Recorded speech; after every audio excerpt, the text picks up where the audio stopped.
Hello guys, this is your friend Naruto Audio Fanfics and we are back with a new fanfic. Which is what if smart Naruto became a legend loved by Haku, Tenten, Fu and Samui, Part 1. And if you enjoy this fanfic then please press the like button and subscribe to my channel for more fanfic like this. And now let's start the fanfic. It was a peaceful morning in Konohagakure no Sato as many of the civilians were going about their daily lives. The lone exception was a little blonde boy running throughout the streets, hoping to shake his pursers. The boy hid between gaps of buildings while sticking in the shadows to conceal his bright orange jumpsuit.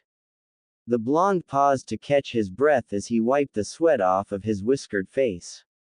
Green googles were fastened on his forehead as his bright blue eyes scanned the surroundings, eyeing his safe haven. Finding the coast to be clear, the boy dashed towards the red light district of Konoha. He smiled, sure of his victory, when he was suddenly hoisted into the air by his jacket collar. Naruto, an irritated male voice said as he looked at the boy. 9-year-old Uzumaki Naruto turned to see his diabolical academy instructor. Gay. Naruto blanched. How do you always find me, Iruka-sensei? The boy asked, trying to struggle out of his captor's grasp. Yumino Iruka was an average-height chunin that served as an academy instructor. He wore blue shinobi overalls underneath his green flak jacket. Iruka's most prominent features were his brown hair that was typically tied in a ponytail and a scar on the bridge of his nose. We're going to the Hokage, where you'll explain yourself. Iruka said. He placed the young boy on his shoulder and walked towards the Hokage building, ignoring the various stares from the villagers of Konoha. Upon arrival, Iruka greeted the Sandaime Hokage, Sarutobi Hiruzen. Hiruzen was an elderly man that served as Konohagakure's leader. Despite his elderly appearance, many shinobis feared him for his vast arrays of jutsus. This eventually earned him the moniker, the Professor. As the strongest person in the village, his word was typically the law, but a few were beginning to undermine his rule. Hiruzen had initially retired from his position but was forced back into duty after the death of his successor. Ah, thank you, Iruka. I was hoping that you would be able to find Naruto-kun. The Sandaime said as he lit his pipe of tobacco. The scarred chunin bowed in recognition before dropping Naruto unceremoniously on the ground. Be a little gentle, will you, Iruka-sensei? The boy complained as he rubbed his sore behind. Before Iruka could retort to his student, the Sandaime intervened. Naruto, I have several reports from people claiming that they've seen you painting graffiti all over the Uchiha compound. Hiruzen stated. Is this true? The old man asked for confirmation. Sometimes the villagers would blame Naruto for things the young boy didn't committed in order to get Naruto in trouble. Of course that was me. No one else is able to pull off a prank that awesome. I actually think this is my best prank yet, old man. Naruto replied as he gave a foxy grin. He had pranked the Uchihas because they often sided with villagers when the villagers pressed charges against Naruto. Of course the charges were usually falsely accused, but the military police didn't believe him. Show Hokage-sama some respect, Naruto. Iruka scolded as he wished his student would mind his manners. The Hokage could only chuckle as the two began bickering with each other. If only the rest of the villagers would treat Naruto like Iruka does.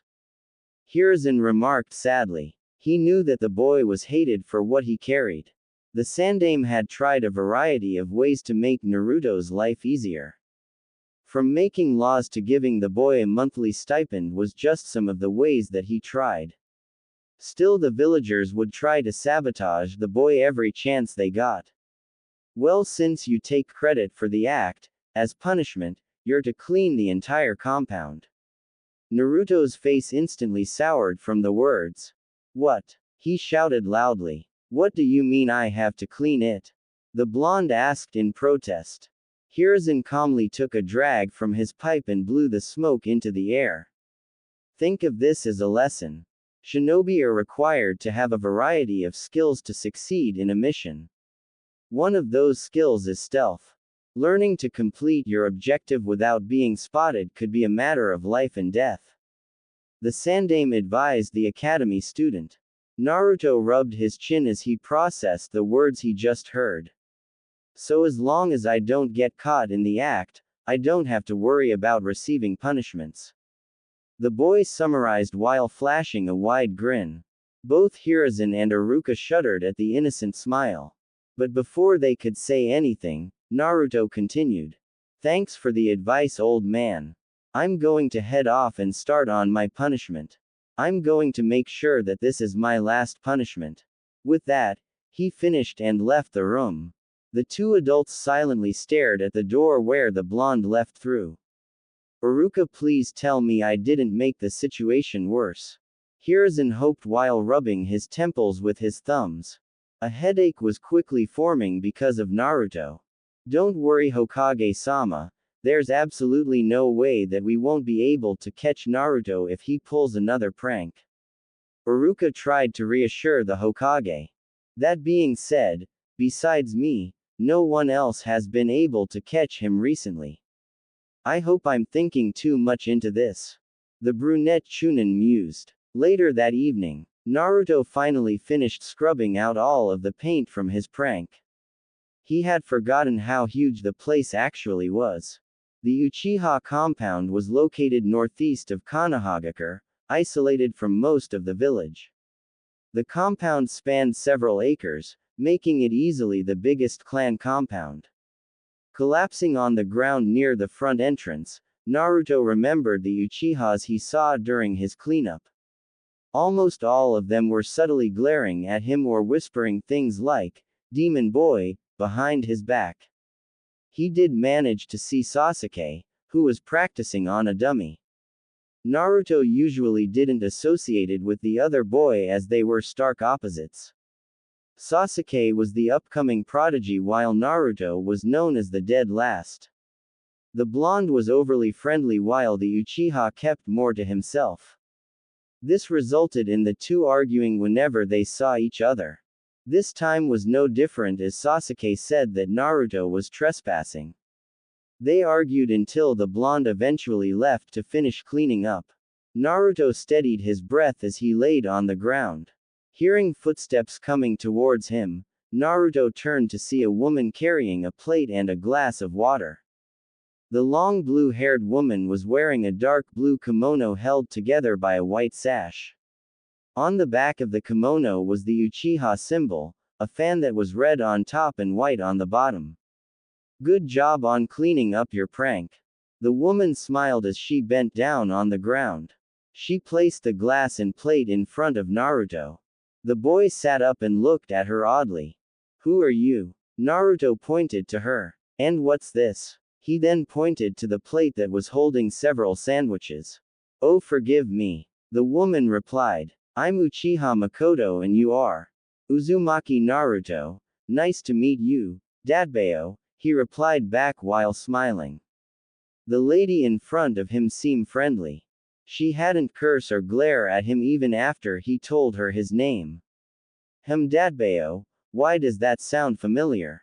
Makoto mused as an image of a red-haired female popped into her head. Looking closely at Naruto's features, she began to see his resemblance to Kushina. Could he possibly be Kushina's son, but I thought the baby died along with Kushina.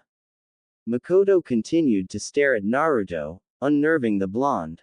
Oh Kami, if you take away those whiskers, then you have a carbon copy of a younger Minato. I need to talk to Hokage-sama about this. Is there something on my face? Naruto wondered as he began to feel around his face. This snapped the blue-haired woman from her trance. Oh, it's nothing. Makoto replied quickly. Here, have something to eat. I'm pretty sure you're feeling hungry. She said to change the subject. Naruto eyed the sandwiches suspiciously, wondering if it was tampered with. It was odd that someone was willing to give him free food. The only person that ever did that was the Sandaime. Seeing the food caused his stomach to rumble. With his stomach winning out, He graciously accepted the sandwiches and began devouring them. Why are you being so nice to me? Naruto asked with a mouth full of food. Makoto was disturbed by the sight. She briefly wondered if he was ever taught manners. Uzumaki-san, please finish eating before talking. The Uchiha matriarch released a small killing intent to get her point across. The blonde was startled by the killing intent and quickly nodded his head. After a minute, the plate and glass were empty. Why are you being so nice to me? The boy once again asked. You can call me Naruto by the way. I'm not good with the honorifics and stuff. Well, can I call you Naruto-kun then? Makoto's question was answered with a nod of Naruto. Well, the reason why I'm being nice to you is because I saw you working hard cleaning up. So I thought you deserved a reward. Naruto tilted his head in confusion. Why should I get a reward? He asked before clarifying. This was my punishment for pranking your place. That may be, but nonetheless, you deserve something for working hard. Makoto smiled at him. He blushed from the praise. Thank you, Makoto-san, Naruto said shyly as he scratched the back of his head. She frowned mentally, wondering if the boy was ever praised before. Standing back to full height, Makoto helped Naruto off the ground. Now I must ask, Naruto-kun, why did you prank the Uchiha compound? The blue-haired woman inquired. Naruto pondered for a second before giving his answer. Well, someone had to teach the Uchiha pricks a lesson. The boy answered. Realizing his mistake, Naruto hastily spoke one more. I don't mean you're a prick, Makoto-san. I'm talking about the other Uchihas. He said nervously, hoping he didn't offend her. Makoto chuckled at how the little boy was acting. Can you promise me not to prank this place again? Makoto asked politely. Naruto shook his head, much to her dislike. I can't promise that, the blonde replied. Okay, how about a deal then? She proposed, getting his attention. If you promise not to prank the Uchiha compound, then I will teach you how to be a shinobi. How do you know I attend the academy? He asked. Makoto smiled as she answered his question. My sons, Sasuke-kun and Itachi-kun, talk about you. It was more of Sasuke complaining how the blonde boy kept on interrupting class with his pranks. Naruto received the shock of his short life. You're the mom of Sasuke-tem. He shouted in disbelief. How can the mom be so nice but the son be such a jerk? Naruto muttered, trying to wrap it around his head that Makoto was Sasuke's mom. Wait a minute, who in the heck is Itachi? As on cue, an Anbu wearing all black and a weasel mask appeared before the two. Itachi-kun, weasel ni. The two said from the appearance of the Anbu. Naruto ran up to the Anbu and gave him a hug. Every time someone tried to harass Naruto, an Anbu would typically be there to intervene. Usually it was Weasel, dog, or cat that came to his rescue. Weasel would even piggyback Naruto back to his apartment. The blonde loved to fly across the rooftops on Weasel's back as he felt safe from all dangers.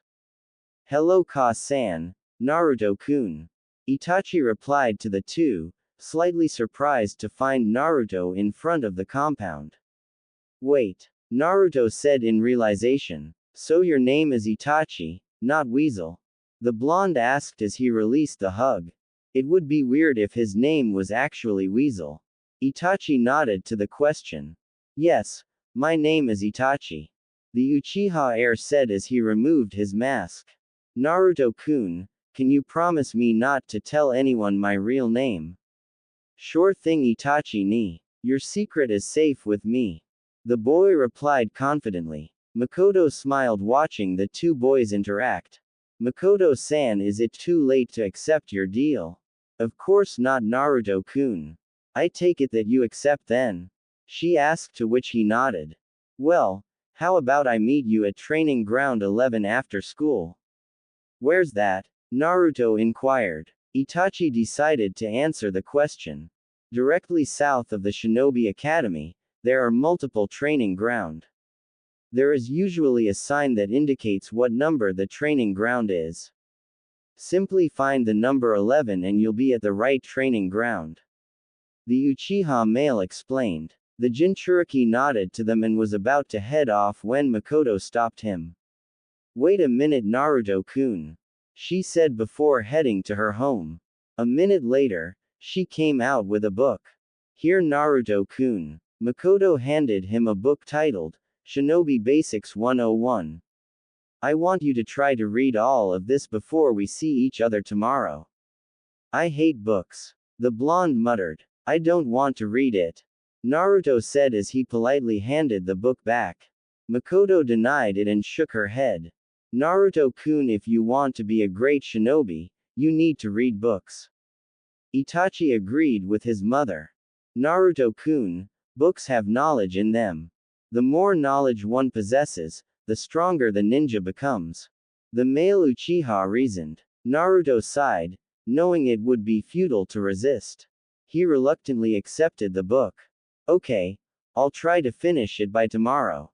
Naruto frowned slightly before turning to the two Uchihas.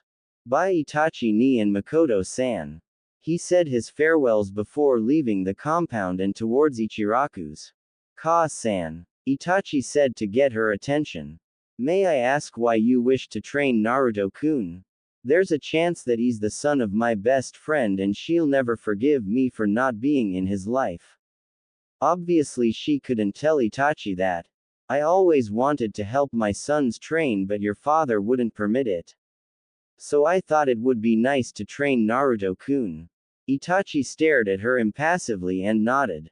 That is fine, mother, but I believe you should talk with Hokage-sama about this, he said and began walking towards their house. Well, I'll do just that. Tell your father and Sasuke-kun I will be back shortly. Makoto then used Shunshin no Jutsu, body flicker technique, to appear outside the Hokage tower. Luckily it was late in the day, so having an audience with the Hokage was easy. After being let in by the secretary, she appeared in the room where Sandame was doing paperwork. Oh Makoto-chan, what can I do for you today? Hiruzen smiled as he glanced up from his work and gestured Makoto to sit. The Uchiha matriarch sat down as the elderly man gave her his attention.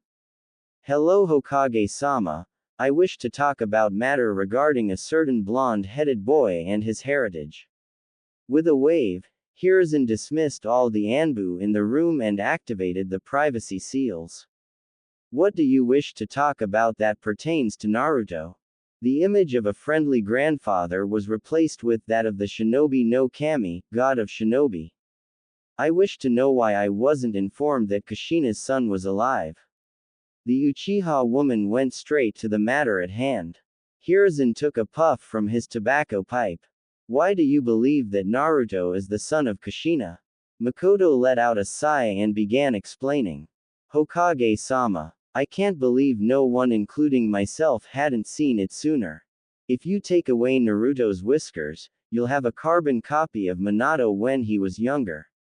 Makoto said as she was still in disbelief. Hiruzen nodded, believing the same.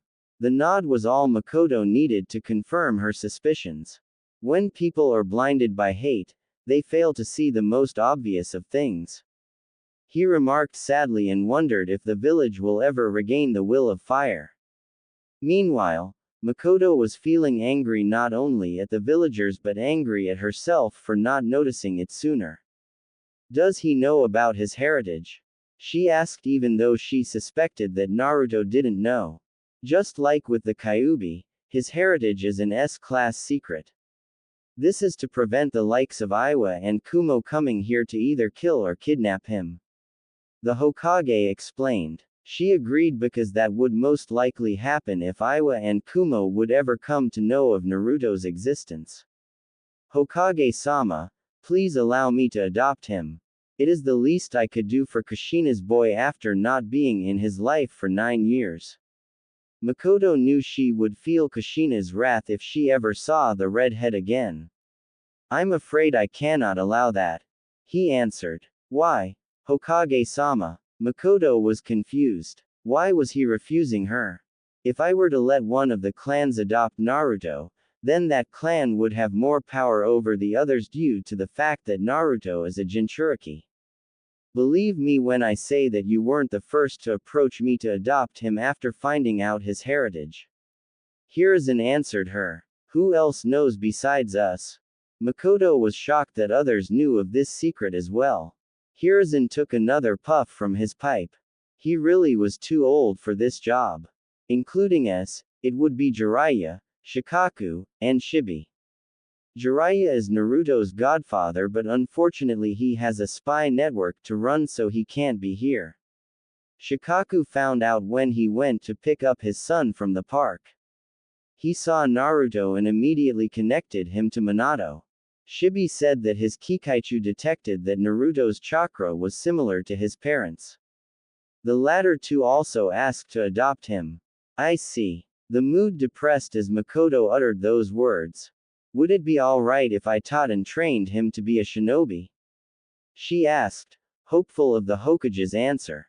The mood was no longer gloomy as Hiruzen chuckled. I see absolutely no problem with that. Thank you, Hokage-sama. Makoto's face instantly brightened as she bowed deeply. So the Kawarimi no Megami, goddess of body replacement, is going to teach someone again. Hiruzen teased the younger woman. Makoto sighed at that nickname. I really loathed that moniker. Couldn't they come up with something else? She frowned before addressing the rest of the statement. I didn't even teach Shisui much, it was mostly due to his own hard work. According to him, you helped in making the Shunshin no Shisui of the body flicker, into a deadly force he was known as. It's a pity that he committed suicide 2 years ago. Hiruzen remarked sadly. Shisui had committed suicide in hopes of quelling the flames of rebellion. It had worked as the Uchiha had temporarily halted their plans. It wasn't until recently that plans had begun anew. Makoto nodded as she still remembered the compassionate Uchiha that was Itachi's best friend. Well, I must leave to prepare dinner. Please excuse me and have a good day, Hokage-sama. She said as Hiruzen dismissed her. Makoto exited the building with a swirl of leaves. The Sandaime sighed as he leaned back in his chair. It's a pity that there aren't more Uchiha like you, Makoto. I can only hope that your clan doesn't do something hasty and actually try a coup d'etat. Hopefully I can patch things up soon. He turned back to his paperwork as the pile seemingly got bigger since he last saw it. I really need to look for a successor. On the way towards his 2-story apartment building, Naruto let out a heavy sigh. Graffiti of all colors decorated the wall leading towards his door.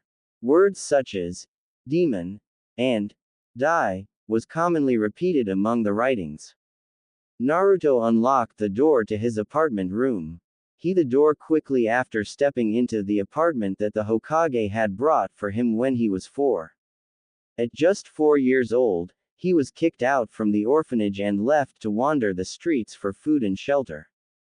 His food was overdue food products that were in the trash, while his shelter was either the forests or somewhere in the playgrounds.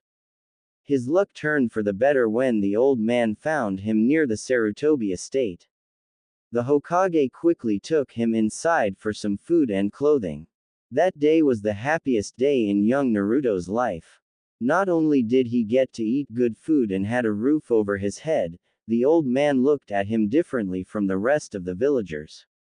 Where the villagers would glare at him with hate and scorn, the Hokage looked at Naruto with sorrow and guilt. The boy didn't understand why, but he was just glad that it was different. The Sandaime proceeded to rent him a room at an apartment complex on the edge of the red light district. As soon as he moved in, all the other occupants moved out. Even the landlord moved away, leaving him all alone in the 2-story building. Even though Naruto didn't need to pay rent, he always wondered why people avoided him or downright hated him. For as long as he could remember, the villagers always looked at him in contempt. What crime did he commit that his birth was treated like the plague? Naruto figured his parents must have done something horrible. They either died or abandoned him, making the villagers punish him for their actions.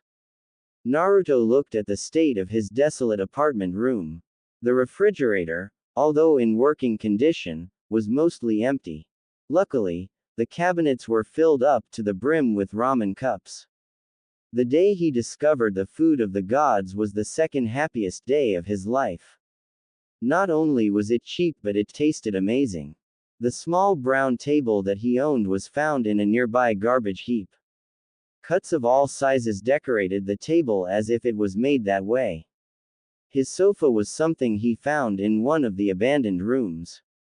At first it was in good condition, but now cotton stuffing stood out from the openings. One day, someone snuck into his apartment and ruined all of his furniture with a sharp object. Naruto could have asked the Hokage for help getting furniture, but he didn't want to bother the old man who had an entire village to run. Deciding a shower was the best course of action, Naruto placed his orange monstrosity, as his teachers called it, into the washer. After a long shower, Naruto wore a white sleeveless shirt along with black shorts. As he placed his orange outfit in the dryer for use tomorrow, he remembered the book that Makoto gave him. Grabbing the book, the blonde headed into his room. His room was vacant besides a single brown dresser and a spring mattress. Both were in decent condition that he had found in the other apartment rooms. Plopping down on the bed, he looked at the book. Naruto hated books with a passion. To him, it was all a bunch of big words mixed together to make long sentences. Whenever he asked the teachers to explain them, they would spurn him and called him an idiot for not understanding. With reluctance, the blonde opened the first page of the book. A note fell from the book and landed on his stomach. Naruto grabbed the note and read its contents. To Naruto-kun, if you found this note, then you listened to me and attempted to read the book. Great job on following my orders, and you avoided punishment when we meet tomorrow. Naruto's sweat dropped at that sentence. Makoto was such a nice person, there was no way she was going to punish him, right? Shaking his thoughts, he continued reading the rest of the note. I know some words will be difficult for you to understand, so I want you to write down those words on a piece of paper and we'll discuss them tomorrow. I want you to know that reading this book will help you on the path onto becoming a ninja. If you don't believe me, this was Itachi-kun's first book. Without further ado, finish this book before we see each other tomorrow. Your future sensei, Uchiha Makoto. Naruto couldn't believe this book was once Itachi's. The male Uchiha was one of the strongest shinobis he had ever met. Granted, the blonde hadn't met many shinobis, but he was sure that Itachi was strong. Deciding not to waste any more time, Naruto dove into the first chapter and began reading silently. A shinobi is a trained warrior that uses chakra. He's not a common bandit because he has a home to protect. That home is Konohagakure no Sato. In every Konoha shinobi harbors the will of fire. The will of fire is a belief that every shinobi loves, believes, cherishes, and fights to protect the villages previous generations had done before them. This belief is what allows Konoha to survive 3 great shinobi wars and invasions from other villages.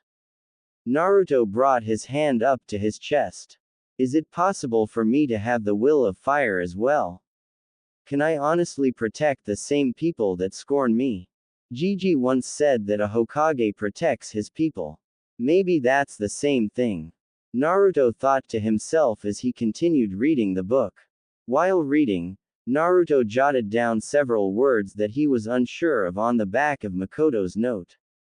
Different topics came up in the book such as stealth, traps, chakra, jutsus, and etc. There was so much that he didn't know. Did his classmates learn this when he wasn't in class?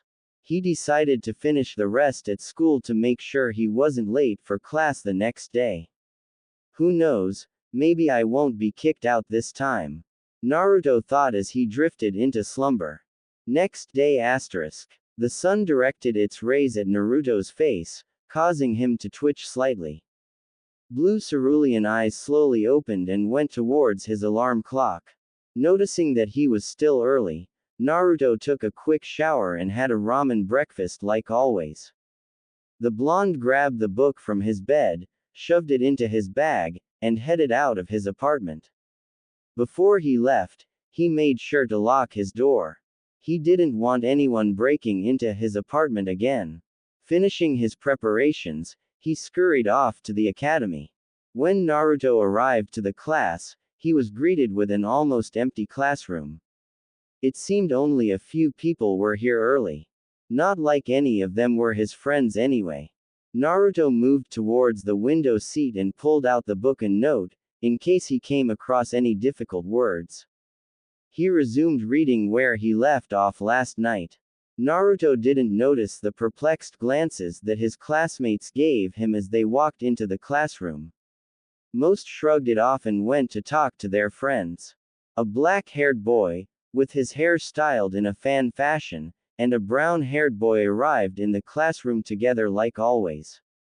The black-haired boy was Shikamaru, the heir of the Nara clan. The clan was known for their intelligence and using deer antlers to make medicine. The chubby boy next to him was his best friend, Choji. He was the heir of the Akamichi clan, evident by the red swirls on his cheeks. The two clans shared a close bond along with the Yamanaka clan. Shikamaru instantly noticed the oddity as he spotted the blonde-haired prankster. Choji didn't notice as he was preoccupied with his bag of chips. Choji and Shikamaru made their way towards Naruto and gave him a quick greeting. The three along with Kiba were troublemakers during the early days of the academy. Naruto returned the greeting before immersed himself into the book again. Taking a seat next to Blonde, with Choji sitting next to him, Shikamaru looked at the thing that made the hyperactive boy so quiet. The Jinchuriki was quietly reading a book titled, Shinobi Basics 101 Feet like it was an everyday occurrence. Despite not knowing what caused his friend's sudden change, Shikamaru smirked that Naruto was trying to improve. The Nara heir exchanged glances with Choji, who seemed to be smiling as well. Naruto always seemed to find ways to keep Shikamaru interested in his actions. The black-haired boy decided to take a nap as he wasn't going to solve the mystery known as Naruto anytime soon. His plans were quickly thrown out the window when a raging storm of girls were chasing after a certain Uchiha into the classroom. Of course, the two in front of the other girls was a girl with platinum blonde hair and a girl with cherry blossom pink hair. The platinum blonde girl had her hair tied in a high ponytail with bangs covering the right side of her face. She was Yamanaka Ino, the heiress to the Yamanaka clan. The girl Ino was bickering with was Haruno Sakura. The two were best friends until they discovered that they were crushing on the same boy. Sakura had on a big red bow on her head as her pink hair swooshed in the air. The two girls came barreling into the room, leaving a dust cloud behind them. Can you loudmouth girls shut up? I'm going to go deaf in my ears. Inuzuka Kiba complained while covered his sensitive ears. His ninkin, Akamaru, barked in agreement. His face had the signature Inuzuka's red fang markings on his cheeks. Akamaru, the white ninkin, stayed mostly inside Kiba's gray, fur-lined hooded coat. Although the rest of the class didn't say anything, they also agreed with the Inuzuka's words. Ino and Sakura quickly stood in front of Kiba with the latter pointing at him. Shut up, mutt, I'm not loud. Sakura screeched out, much to the annoyance of everyone. In the corner of her eye, the pink-haired girl spotted Naruto sitting next to Shikamaru and Choji. Hey Naruto Baka, what are you doing? The blonde boy turned his attention from the book to Sakura. Oh hey Sakura-chan, how are you today? He friendly greeted with a smile. He didn't catch the insult that she attached to his name. She replied with a fist to Naruto's noggin. I told you not to call me that Baka. Ino chimed into the conversation. Seriously though, what are you doing? She was curious on what made the fellow blonde sit still. Normally he would be too busy plotting some elaborate prank to even attend class. Naruto showed the two girls the book. I'm reading this book. Laughter erupted from the class with the exception from Sasuke, Aburame Shino, Shikamaru, Choji, and Hyuga Hinata. The latter three frowned that everyone was laughing at him. The dead last is reading. I'm surprised that you even know how to read. Kiba barked in between laughter. I mean, how's reading going to help you? You'll always be the dead last. More laughter was heard after Kiba spoke. Naruto was livid at his classmates for mocking him. He was simply sitting and quietly reading without bothering anyone. What more could these people want from him? The Jinchuriki was about to talk back to Kiba when he was interrupted by a lazy voice. You guys should really shut up. I can't sleep with this racket. Shikamaru said as he lifted his head up from his napping position. Shikamaru looked at Naruto. The Dobi is reading. The Inuzuka pointed towards Naruto. I have eyes, I can see that he's reading. Everyone that isn't blind can see that he's reading. If you look closely at the title of the book he's reading, then you would understand. The class looked at the title of the book that Naruto held. Before anyone could comment, Shikamaru continued talking. Naruto knows that he's currently dead last in the class right now. So what does he do? He's trying to get better so he doesn't stay there. He's actually taking his shinobi career seriously compared to most of you. His lazy voice was somehow able to silence the crowd. The Nara heir turned towards the Kiba. Personally, I don't understand why you're laughing at Naruto. You're currently the third to dead last in the class, barely ahead of Naruto. Kiba fumed at the end of Shikamaru's words. I don't know why you're talking, Shikamaru, you're second to dead last. Kiba smirked at his apparent victory. You're right. The black-haired boy agreed. But you don't see me boasting about my position, nor do you see me belittling Naruto. I'm content with doing minimal effort to pass. You, on the other hand, better watch out before Naruto passes you up. The entire class, including Naruto, was stunned silent after Shikamaru finished talking. Before anything else could happen, Iruka and Mizuki walked into the classroom.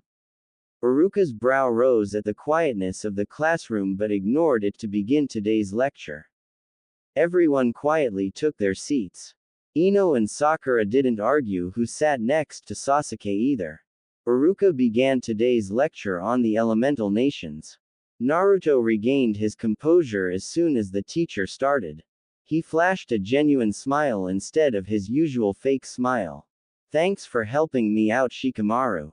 Shikamaru just smirked at the blonde. What are friends for? The pineapple head then laid his head down and drifting off into his nap. Choji held out his chip bag towards Naruto, an Akimichi sign of friendship. Naruto took a chip from the bag and nodded a thank you to Choji. They both smiled and returned their attentions elsewhere. Choji went back to eating his chips while Naruto just smiled with the thought of friends. After school, Naruto rushed to training ground 11 as soon as class ended. Class was refreshing as he actually learned something and wasn't kicked out by the teachers. After some searching, he finally found the grounds he was looking for. When he entered the training ground, the blonde saw Makoto. Training ground 11 was ordinary compared to the other grounds. It was an empty grass field with nothing surrounding it. On the edges, there was several benches and tables. Instead of a training grounds, it looked more like a park. Hello, Makoto-san. The boy shouted as he headed towards the woman. She returned the greeting with a smile. How are you, Naruto-kun? I had an awesome day. Today I read the book you gave me in class but people laughed at me. Naruto frowned as he recalled the incident. Makoto frowned as well but decided to let the Jinchuriki continue talking. My friend Shikamaru told off the people who laughed at me. I didn't even know we were friends. Plus Choji gave me a chip from his chip bag, which means we're friends too. Oh, and Choji is an Akamichi, just in case you didn't know. I was able to learn something in class and I wasn't even kicked out. The hyperactive blonde rambled on. Makoto continued to frown at some of the things she heard but didn't pursue the topic. The woman simply patted his head, glad that he was happy. Alright Naruto-kun, since you're so happy today, how about we go buy you some new clothes? She suggested. Naruto looked at her oddly. What's wrong with my current clothes? He said as he looked at his favorite outfit. Makoto shook her head. Naruto-kun, a good ninja needs to use stealth by blending into the environment. Bright orange basically paints a target on you. She hoped to reason with him. As much as Naruto liked orange, he knew Makoto had a valid point.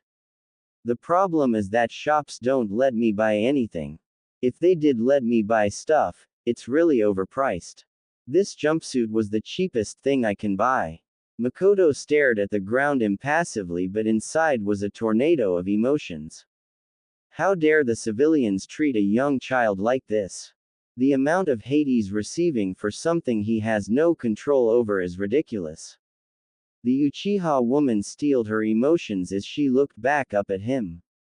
Come Naruto-kun, I know a shop that will sell you things at a fair price.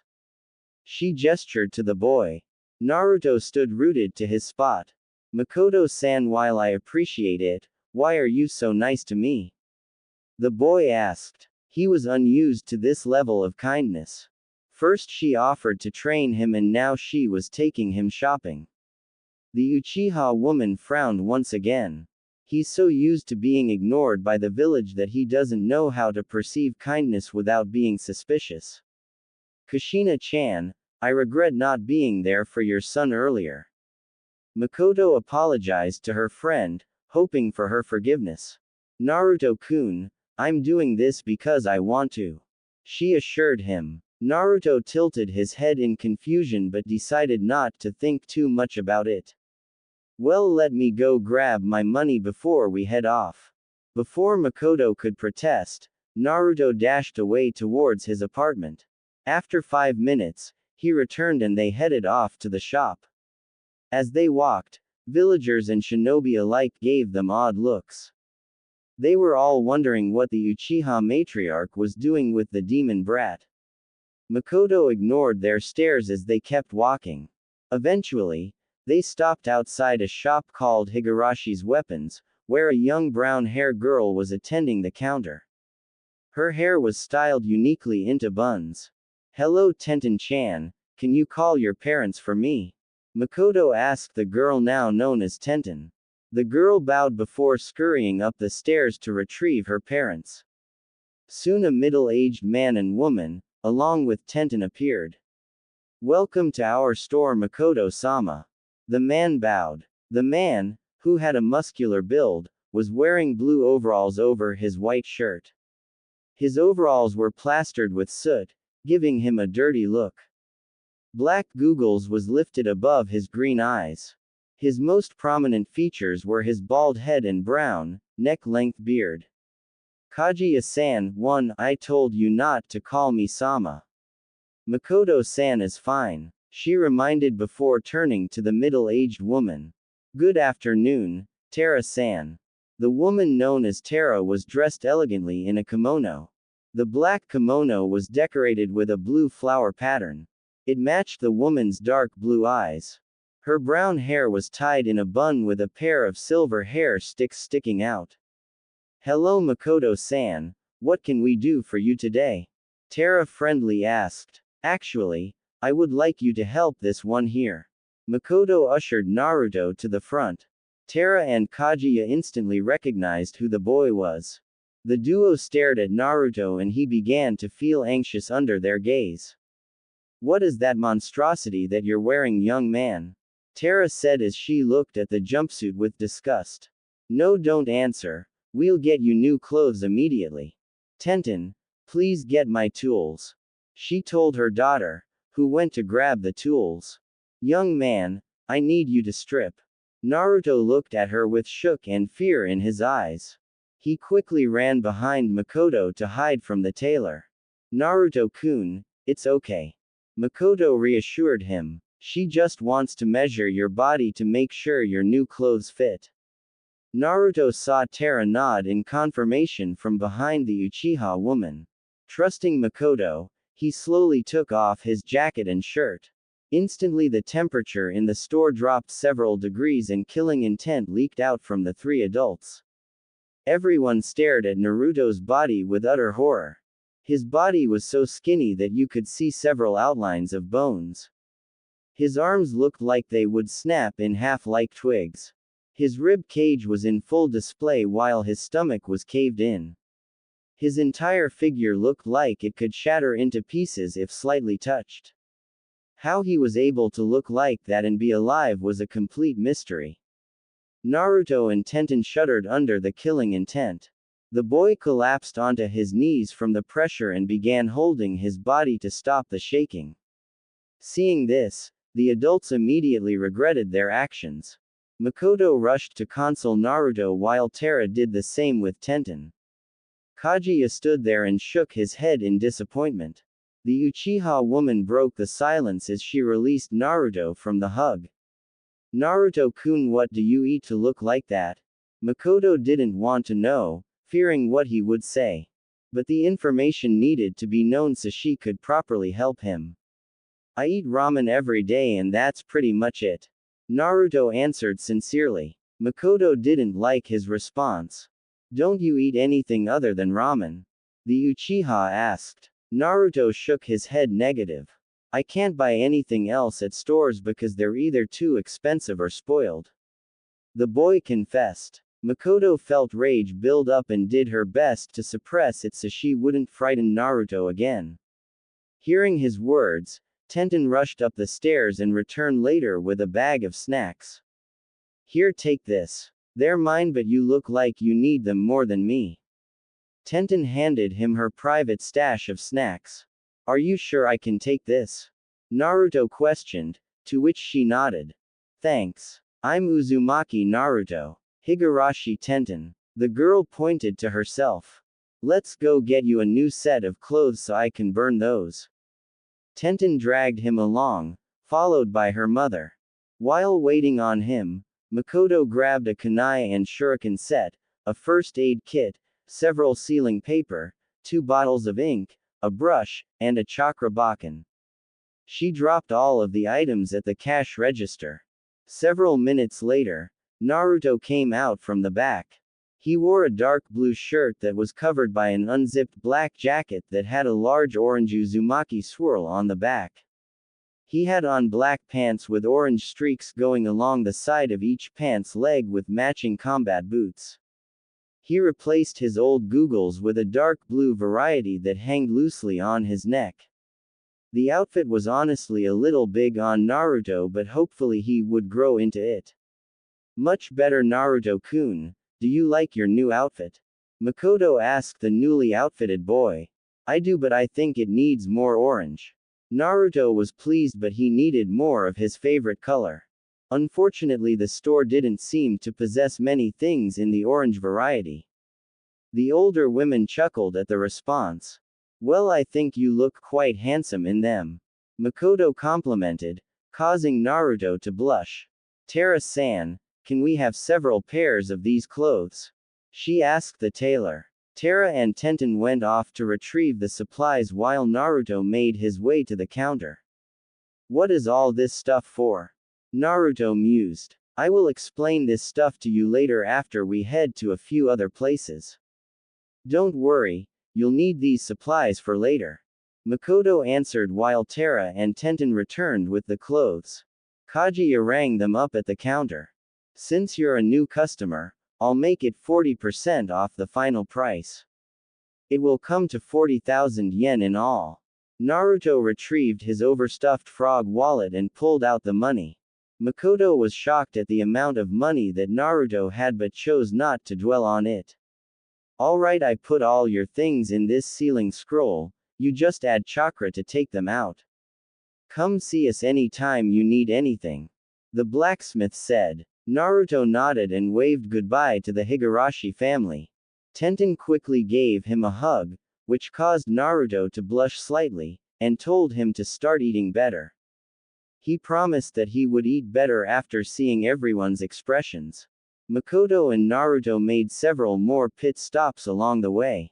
Naruto was introduced to the library, where Makoto required him to read one book every week from the civilian section. As he went to check out the books that Makoto gave him, the librarian stopped him from checking out the book. Makoto quickly gave her a glare and promised to tell the Hokage about the transaction, which prompted the librarian to let Naruto check them out. They then went grocery shopping for Naruto, who received the ire from other customers. Quick glares from the Uchiha woman made them cower away in fear. Placing the groceries in a sealing scroll, they headed back to Training Ground 11. The duo sat on a bench and relaxed under the sun.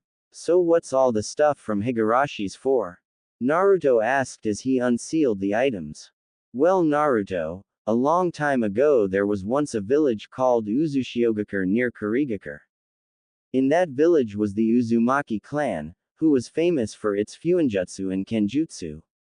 Fearing the Uzumaki, 3 of the major 5 elemental nations attacked Uzushiogakure during the Second Great Ninja War. Unfortunately, Konohagakure wasn't fast to aid our allies and Uzushiogakure fell. Although in the end they won, the 3 nations that attacked lost 90% of their troops. This allowed Konohagakure to quickly win the war over the other villages. The Uzumaki clan no longer exists, but some of the people were able to flee in time. I figured that you would want to continue your clan's history. Makoto finished her history lesson. Naruto soaked in all the information and a grin appeared on his face. Although sad that his clan was destroyed, Naruto still held out hope. There was a chance that someone related to him existed. I've decided, he announced. Along with my dream to become Hokage, I'll also look for other Uzumaki members. I'm going to learn this fuinjutsu thing and kenjutsu to honor my clan. Makoto smiled at his proclamation. I knew you would say that. That was why I got you sealing paper and a chakra baken, along with introductory fuinjutsu and kenjutsu books. She said, holding up each item. Now Naruto-kun, fuinjutsu is a very dangerous art, you must promise me that you'll be very careful while learning it. Yes, Makoto-san, I'll be extremely careful. What is fuinjutsu anyway? Naruto asked. Fuinjutsu is the art of sealing. It's very complex, so complex that it's considered a dying art. That being said, fuinjutsu is very helpful, as you can tell with the sealing scrolls. Makoto commented. She also told Naruto that there was also a fuinjutsu expert in Konoha, but he wasn't in town at the moment. I guess I'll ask Hokage Gigi about fuinjutsu when he has time. What is a chakra baken? He asked. Naruto knew what they were separately but not together. Makoto held up the baken. If you apply chakra to this baken, it would get heavier. This is used so you can get used to the weight of a real katana when you manage to get one. It's mainly used for training purposes. She explained. He then asked Makoto if she knew any kenjutsu teachers. The Uchiha shook her head no, but said that there were plenty of kenjutsu users in Konoha, so he might see one someday. While Makoto was a kenjutsu user, her style relied on the use of her Sharingan. They then reviewed the book that Naruto read yesterday. They went over the words he didn't understand and reread the more important chapters. So when am I going to learn a super awesome jutsu? Naruto asked with sparkles in his eyes. Before I answer that, Naruto-kun, can you tell me what the 3 basic academy jutsus are? Makoto asked. It's Kawarimi no Jutsu, Bunshin no Jutsu, Clone Technique, and Henge no Jutsu, Transformation Technique. Naruto answered. Well, did you know that when I was in active duty, that my alias was Kawarimi no Megami? Makoto said. Although she wasn't exactly proud of the name, she was hoping to get his interest. Naruto stared at her like she was crazy. Why are you called that? The blonde wondered. There's so many jutsus that are much cooler than the Kawarimi no Jutsu. Makoto nodded at his question. You're right, Naruto-kun. There are tons of cooler jutsus out there, but the Kawarimi no Jutsu can save its user. Even if you have a cool jutsu to use, most of them can't help you escape from certain death. That's why I trained until I mastered the technique and was able to escape my enemies countless of time. Just because a jutsu isn't as cool as another jutsu doesn't mean it isn't as useful. If you master a low-ranked jutsu and know how to use it well, isn't that better than using a high-ranked jutsu at half the power?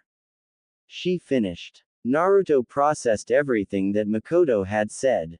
It was true that every ninja knew Kawarimi no Jutsu because of how useful it was. You're right, Makoto-san. I'll master the low-ranked jutsus first before trying to learn the high-ranked jutsus. Makoto smiled at the young boy. If you do master the low-ranked jutsus, the high-ranked jutsus become easier to learn. Plus, there are so many low-ranked jutsus out there that you can have a variety of different jutsus. You'll truly be the most unpredictable ninja out there. She incited him. Naruto loved the sound of that. He hugged Makoto as a thank you. Makoto could only return the hug she received from her best friend's son. Okay, we're going to start training and I expect you to work hard. Naruto got up, confidence eluding from his body. Yes, Makoto-sensei, I would be the best Hokage there ever was. Several months later. The past couple months were the happiest Naruto had ever felt in his life. The first time everyone saw his new clothes, they didn't initially recognize him. Shikamaru smirked and said, "You never cease to interest me, Naruto." He was getting closer to his friends, Shikamaru and Choji. The blonde was even invited to their homes a couple of times. He enjoyed playing shogi with Shikamaru even though he always lost. The Nara boy had to go into his thinking pose several times when playing against Naruto due to the blonde's unpredictable nature. With Choji, they had eating contests and were currently tied. Naruto finally found someone to share his love of the food of the gods. Naruto frequently ate at restaurants that the Akamichi owned because of the good food and the fact that he was welcomed there. The blonde was also made friends with Shino and Hinata. Shino was the heir to the Aburame clan while Hinata was the heiress of the Hyuga clan. Shino had bushy brown hair and often wore a pair of black sunglasses. He and Shino became quick friends when Naruto caught a golden Heracles beetle in the forest and brought it to class. The Aburame heir asked if he could have the beetle to see if could crossbreed it with his Kikaichu. Naruto obliged since he was going to release it anyway. That was the day that the blonde swore that Shino's eyes shined bright even though he was wearing shades. They got along well despite Naruto's hyperactiveness and Shino's stoic nature as they both shared a logical look at life. Hinata had short dark blue hair and was usually shy. Having Hinata as a friend was initially weird, due to the fact that she constantly fainted whenever they would talk. She fainted less now but still blushed red quite often. They found that they both had a love for reading and even exchanged books from time to time. Naruto actually enjoyed reading a lot more now. He felt that he could immerse himself in a book and felt less lonely when reading. Tenten would help him with his target throwing and would spar with Naruto on occasion. They often sparred with Bakens, with the girl showing him different styles. Some days they would just relax and talk about their respective classes. Naruto found out that he was held back a year by Gigi because he and Tenten were the same age. His training was going well if he said so himself. Naruto was no longer the dead last but was still near the lower half of the class. Kiba was furious that he was passed by the former dead last but could no longer say anything about without being called a hypocrite. Iruka enjoyed that the blonde started paying attention during his lectures and was even friendlier towards Naruto. Makoto trained him in studies, stealth, traps, and the 3 basic academy jutsus. The training in stealth and traps was great for his pranks. Since he never got caught, like Gigi said, he never got punished for his pranks. The Kakurimi no Jutsu, Cloak of Invisibility technique, greatly helped in the endeavor. Even though the whole village knew it was him, no one was able to catch him in the act. Anbu were on high alert after he had pranked their headquarters. All he did was apply itch powder to their uniforms. They even began using had code words for situations involving him. True to his word, he never pranked the Uchiha compound again. He only pranked some Uchihas that irritated him. His training in the academy jutsus was going well except for the Bunshin no Jutsu. He was going to have to find a way to conquer it before graduation.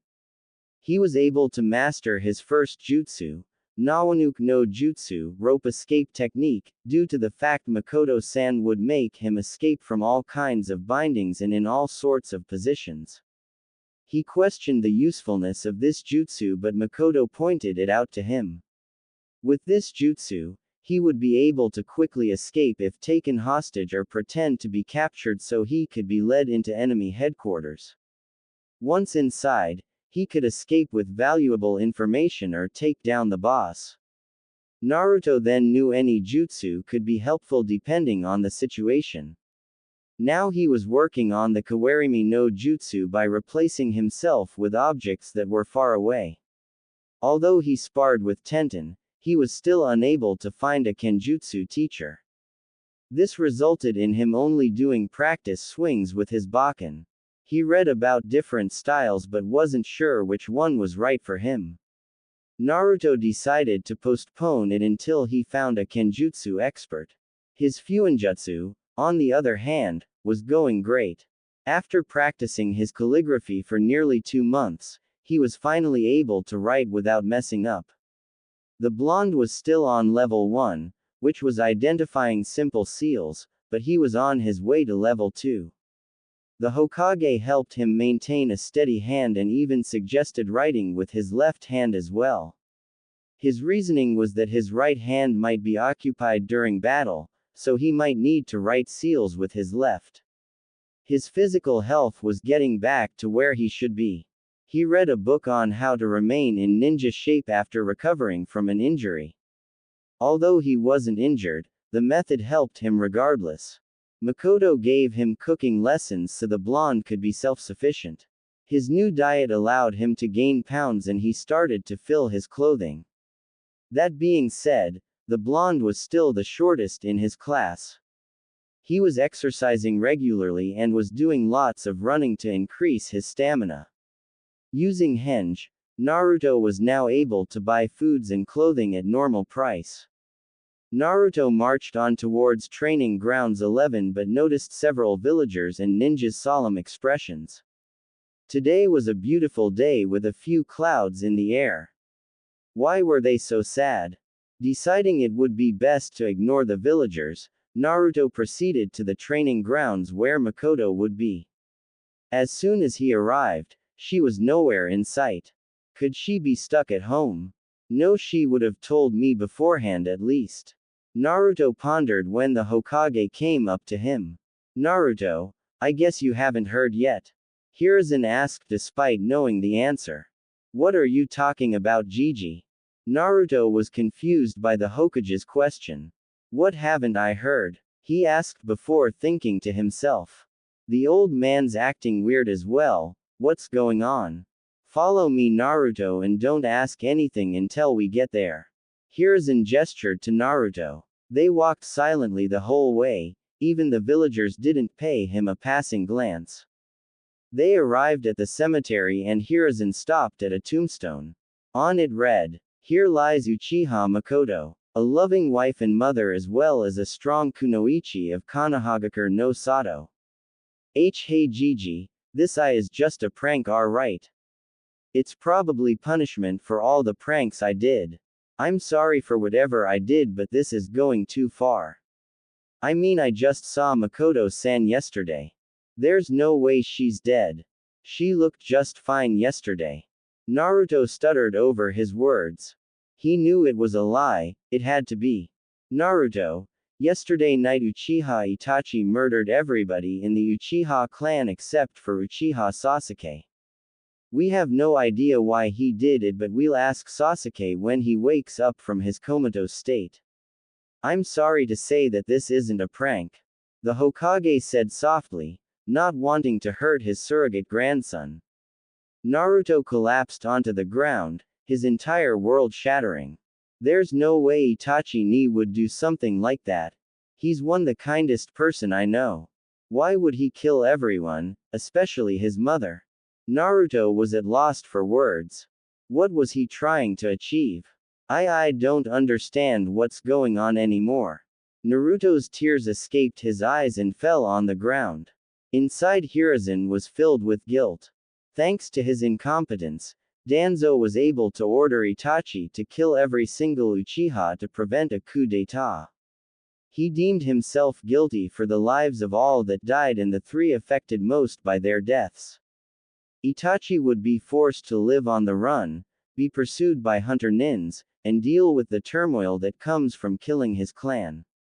Sasuke would live thinking that he was the last loyal Uchiha, and be faced with loneliness that he had never experienced before. He would also question why Itachi left him alive and possibly seek out revenge against his brother. Naruto lost his mother and older brother figure in a single night. Unlike Sasuke, he dealt with loneliness before, but that didn't make it any less difficult. Hiruzen noticed that Naruto was beginning to truly smile at people since Makoto came into his life. The Sandaime knelt down and hugged his surrogate grandson, who was crying profusely. The Hokage cursed his inability to do anything right. He had failed Minato, Kushina, Naruto, and now the entire Uchiha clan. Resolving to change, a fire was born anew within Hiruzen. He wouldn't fail no one else, and Danzo would come to fear why he was known as the Shinobi no Kami. There are 3 more spots open for the rest of the harem. I'll let the readers vote on which girl they want by poll and/or reviews. The poll will be displayed on my profile. You'll be allowed 2 choices, so you have a total of 4 votes. I'll stop counting the votes 3 chapters from now. Meaning, I'll announce the results when chapter 6 is out. Here's the list, and if you see a female that you want but isn't there, they most likely will play another role in the story.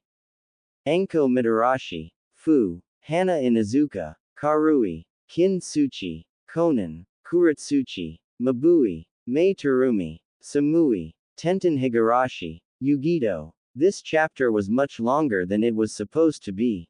I was gunning for the Genin exams, but it just didn't work out that way. Oh well, more content for the next chapters. Reviews will be answered at the bottom of the chapter. Well, enough talking, on to the next chapter. Chapter 3. Letting the fox out of the bag. 2 weeks had passed since the Uchiha massacre, and life in Konohagakure had slowly returned to normalcy.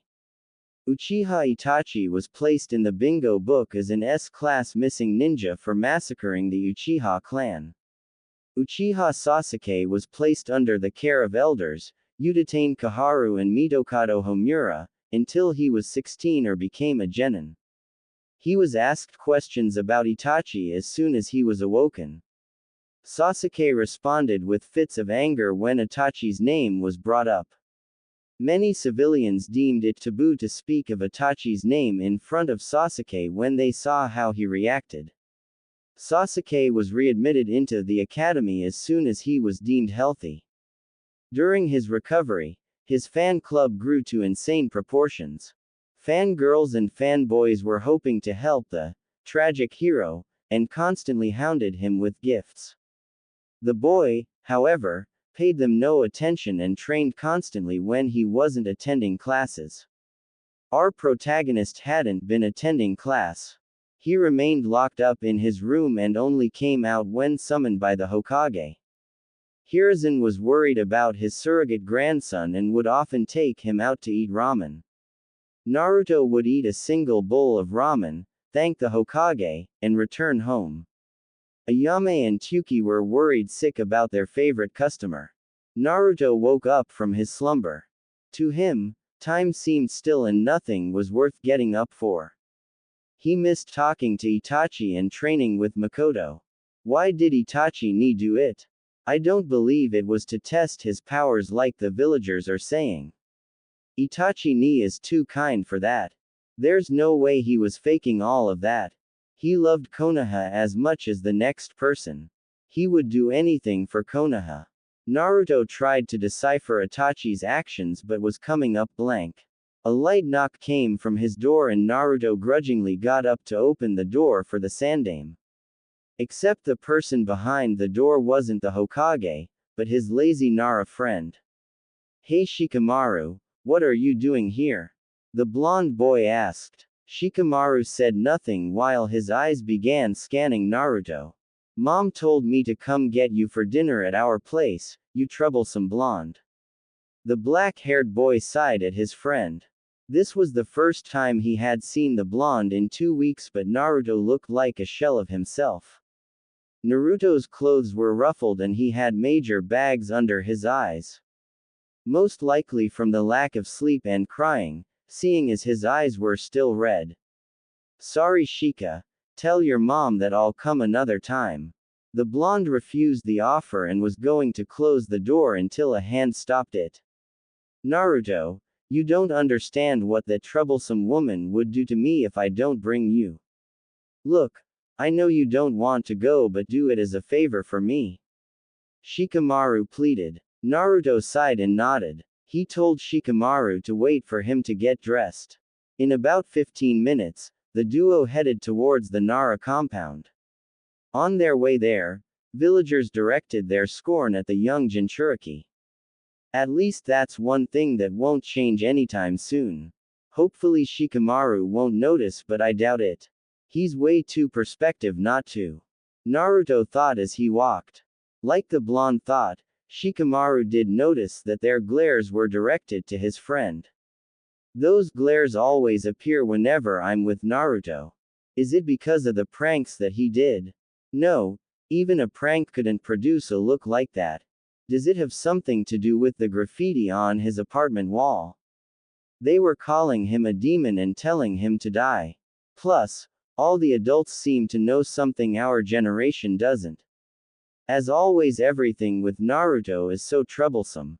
Shikamaru's thoughts ceased as the duo arrived at the compound. Shikamaru directed Naruto to the backyard of the main house. Surprise! Multiple voices rang out as soon as Naruto came into view. Naruto stood there shocked at the people he saw. He saw his friends and most of their parents along with Ayame, Tsuki, the Hokage, and Iruka. He looked up to see a banner that read, "Happy 10th birthday Naruto." The boy had completely forgotten all about his birthday. Today was October the 10th, his birthday as well as the day the Kyuubi attacked Konoha. It was also the day the Yondaime Hokage died, killing the Kyuubi. A minute passed and no reaction came from Naruto. A slap hit the back of his head, releasing him from his stupor. He looked at Shikamaru, who was giving a wordless look. Well, say something, you troublesome blonde.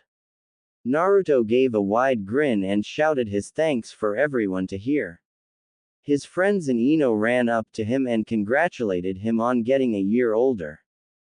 They even told him they got him presents. Naruto never got a birthday party or presents before. He had no idea what to do, so he thanked them again. The party went into full swing and Naruto quickly forgot the sadness that plagued him for the last 2 weeks. Tsuki and Ayame gave him a personalized ramen bowl that was decorated with fish cakes before they had to leave to open up the shop. Hiruzen wished him a happy birthday and told Naruto to meet him in his office for his present before he headed home.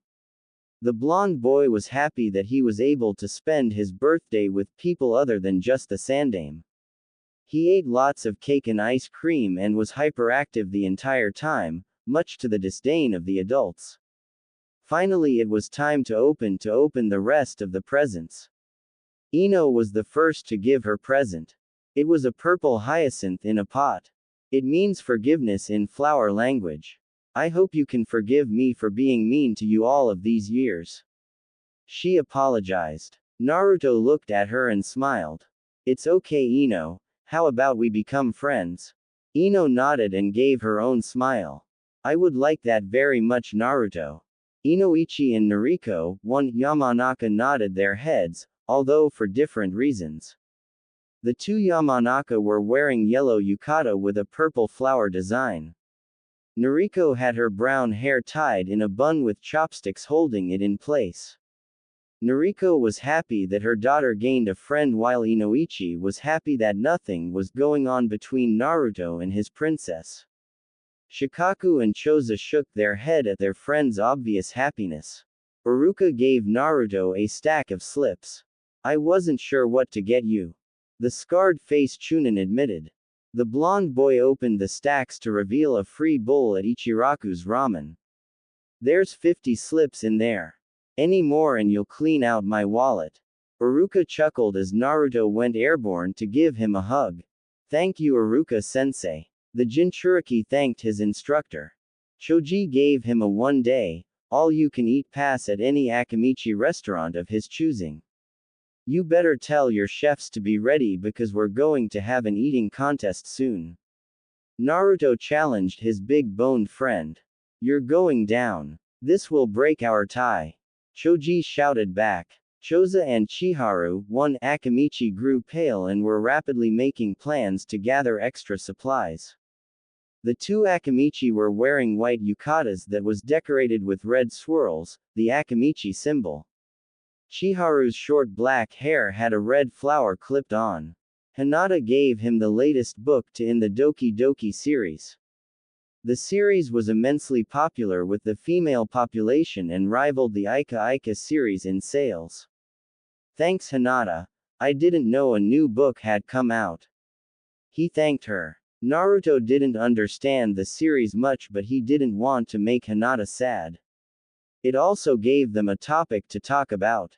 Anyo, it came out a week ago. Hinata said while she twirled her fingers. That clicked something within Naruto's head. While he was inside the sanctuary of his apartment, many things happened that he didn't know about. I hope you like your present, Naruto. She stuttered. Hinata didn't notice Naruto's change in expression. Naruto wore his mask once again and smiled to Hinata. Thanks, Hinata. We'll talk about it after I finish reading it. The Jinchuriki thanked her once more. Naruto didn't have time to dwell on his thoughts as Shino came up to him. Naruto-san, I once again wish to congratulate you on your day of birth. Before I give you your present, I shall inform you about the status of the golden Hercules beetle that you gave me. The beetle and my Kikaichu were able to produce a new breed of insect. The Aburame heir said with no change in his voice. Shino held out his index finger and out came a larger Kikaichu that had a golden shell. Instantly the women fled from the two boys. Naruto noticed a slight tick mark forming on Shino's head. Shino, first off, I told you to call me Naruto. Secondly, isn't it really hard to assimilate with new insects? Thirdly, what does it do? Finally, that's so cool. Glad I was able to help you out, Shino. The blonde commented. Naruto saw Shino revert back to his stoic state, although he seemed happier now. The blonde wasn't sure if he was right because no one could really tell in Aburame's expressions. Yes, you did tell me to call you without honorifics and I will remember it the next time we speak. It is indeed difficult to assimilate with a new species, but these are the offspring my own Kikaichu. That allowed the process to be easier than normally. I have yet to discover their abilities, but regardless, a new species is an exciting event in my clan. Shino answered. Everyone else had a single thought, of course your clan would get excited about bugs. This is the present that I wish to give you. Shino grabbed a ring and handed it to Naruto. This ring is given to the allies of the Aburame clan. Inside the ring is the pheromone of a female Kikaichu that can be released by applying chakra to it. When it is released, insects will surround you and form a cocoon to protect you from harm. While it is not an effective defense, it should be able to survive a single attack. The shade-wearing boy explained. Naruto stared at the ring and Shino wide-eyed. The ring was white with an engraving of a black Kikaichu on it. Are you sure you want to give this to me? I mean, this is obviously important. The Jinchuriki was unsure if he could accept this present. Naruto, not only did you help me discover a new species, but you have never once treated me or my clan like freaks. That is more than enough for me to trust you. If you decline, that means you don't deem my clan as worthy allies. Shino said with no emotion. Naruto frowned at Shino's comment. Of course I think your clan is worthy allies. I'll gladly accept this ring, thank you Shino. Naruto said as he slipped the ring onto his middle finger on his left hand. Shino nodded as well as his father. Shibi approved of his son's choice and was glad that he was able to find a trustworthy friend. Shibi was present with his normal Jonin outfit, the typical Aburame attire. Tenten was next to give Naruto his present. Well, I was actually planning to give you something else, but Dad told me not to. He says to visit him tomorrow for something I can't tell you. She told him. Naruto was confused by her words but allowed her to continue nonetheless. Anyway, I got you this book, since I know you're almost finished with level 1. Tenten said as she revealed a book titled, Fuinjutsu Level 2, Try Not to Blow Yourself Up. Naruto was ecstatic about this present since he no longer needed to wait until he was a genin to borrow a copy from the library. He hugged Tenten tightly as a thank you. This set off a chain of reactions from everyone. Tenten flushed red from being hugged by a boy in public. Hinata was paralyzed and extremely jealous that she wasn't in Tenten's position. Ino's eyes had gained a strange gleam. The younger boys knew Naruto was just being friendly. The adults, on the other hand, were snickering at the two kids. Naruto pulled back and tilted his head in confusion. Suddenly he remembered something from the Doki Doki series. Girls often blushed when hugged by boys in public or by someone they like. Naruto didn't know which one Tenten was blushing about, so he did what boys his age did. He proceeded to blush the color of a ripe tomato. A cough from Shikamaru composed the two 10-year-olds. Thanking Tenten once again and promising to visit tomorrow, he turned to the Naris. Thank you for allowing my birthday party to be here, Shikaku-san and Yoshino-san. Naruto bowed to the husband and wife. The two Naris were wearing plain black yukatas. Yoshino had argued with her husband to get a more decorative yukata, but he was too lazy to choose. The Nara woman had her long brown hair straightened instead of the usual ponytail. Yoshino ran up to him and pulled him into a motherly hug. You know you're always welcome here, Naru-chan. She teased. Yoshino-san, don't call me that, it's embarrassing. He sent the male Naris a look, requesting help. They looked away, whistling as if they didn't know what was going on. Sorry Naruto, she's just too troublesome to deal with. The male Naris thought collectively. Shikaku and Shikamaru didn't want to deal with the wrath of the woman. Naruto looked betrayed and he cursed his fate. Anyway, Shikamaru also brought you a present. Yoshino said as she let him go, much to Naruto's relief. I don't have a present to give Naruto. Shikamaru said dryly. What do you mean? You didn't get one of your best friends a present? The Nara matriarch fumed as she pulled Shikamaru by the ear. It was too troublesome to get him a present. Shikamaru remarked as he rubbed his sore ear. Naruto frowned that one of his best friends thought it was too troublesome to get him a present. The blonde smiled at Shikamaru nonetheless, since Shikamaru's friendship was a good enough gift. It's alright Shika, I'll kick your Inshoji next time. Naruto proclaimed. Shikamaru smirked at Naruto. I can't wait for that day to come. Although Yoshino was mad at her son, she knew nothing could be done about it. The party continued on into the night. Naruto helped clean up and once again thanked the Naris before heading off to the Hokage Tower. Naruto knocked on the door and was given permission to come in. Inside, his grandfather figure was doing paperwork yet again. Oh, happy birthday, my boy, and it's good to see you again. Hiruzen came and gave Naruto a hug before retreating back to his desk. Naruto sat on a chair in front of the desk and waited for the Sandaime. Hiruzen dismissed the Anbu from their posts and activated the privacy seals. Before the Hokage could speak, a blur from the corner of the room smashed into the bookcase. By the bookcase was a man with long white hair and a gigantic scroll on his back holding up an Anbu member with a blank mask by the neck. The white-haired man was Jiraiya of the Sannin and the author of Naruto's Fuinjutsu books. He had on a green kimono shirt with matching pants. A sleeveless red haori was worn over his shirt.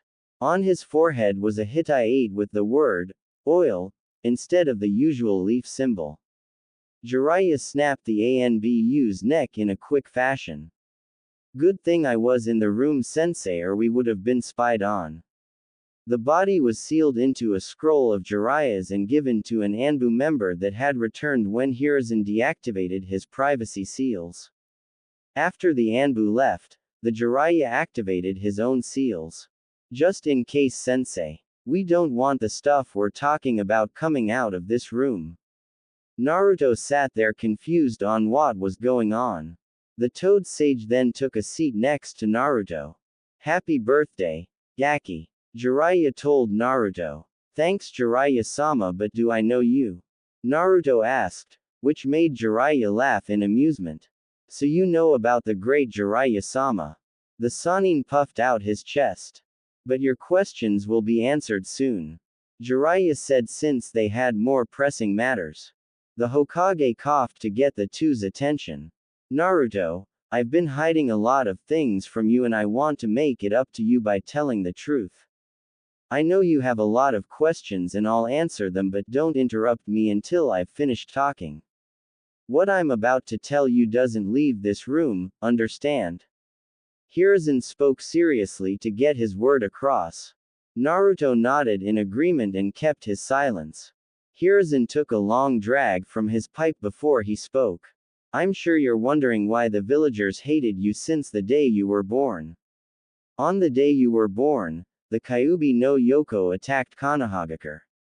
It tore the village apart with ease and was about to release its strongest attack on the village. Luckily, the Yondaime was able to teleport the beast away from the village. In the history books, it says that the Yondaime defeated the Kyuubi. That's not the truth and I was the one who fabricated it. The Kyuubi isn't actually alive, it's simply a ball of chakra or a biju. Since it isn't alive, it cannot be killed. The Yondaime was forced to seal the beast into a newborn baby in exchange for his life. The baby he put the Kyuubi in was you, Naruto. You're the Jinchuriki of the Kyuubi no Yoko. The Sandaime concluded. To say that Naruto was stunned was a massive understatement. His entire core was shell-shocked from the news and he could see why the villagers glared at him.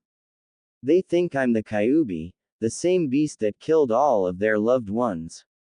Are they right? Am I the Kyuubi that terrorized Konoha? His thoughts were interrupted by Jiraiya. I've heard that you're learning Fuinjutsu, so you should know the difference between a scroll and a kunai. Jiraiya stated. In this case, you're a Jinchuriki and serves as the scroll to the Kyuubi's kunai. Naruto slowly nodded as he knew the difference but wasn't fully convinced.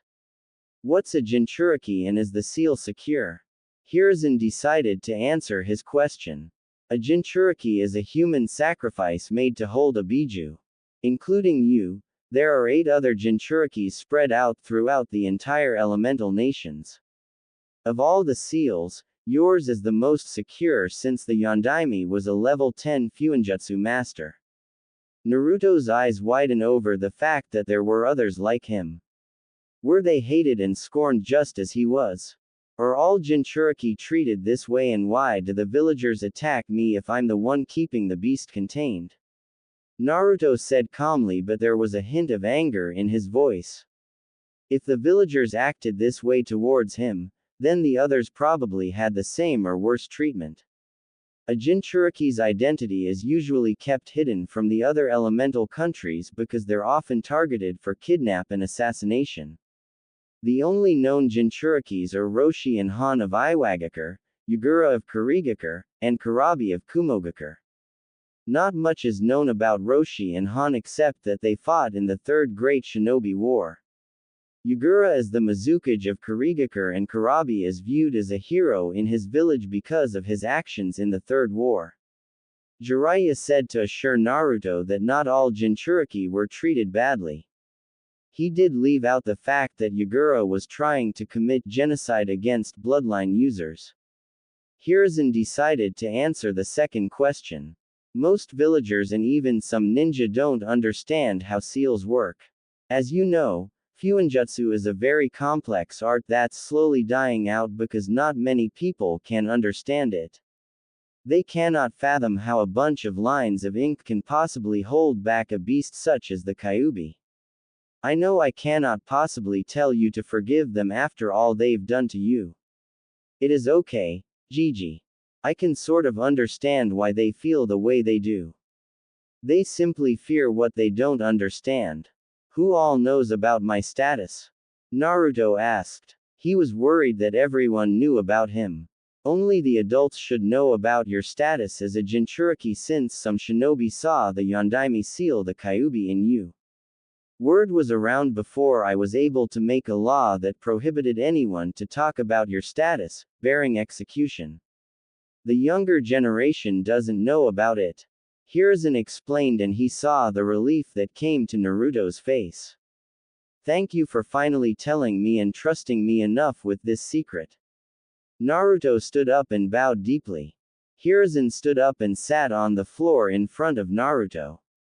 He bowed with his head on the floor. Naruto, after everything I've done to you, yet you still thank me. I don't deserve your thanks as I'm a failure as your grandfather. The Sandaime said. Hiruzen felt hands lifting his head and the same hands wrapping around his torso. Gigi, don't ever say that. I don't care what anyone else says. You're the best grandfather in the world and I can't be any happier. Naruto reproached. The grandfather and grandson wept in each other's arms. Both were feeling relief for different reasons, but they were happy to have one another.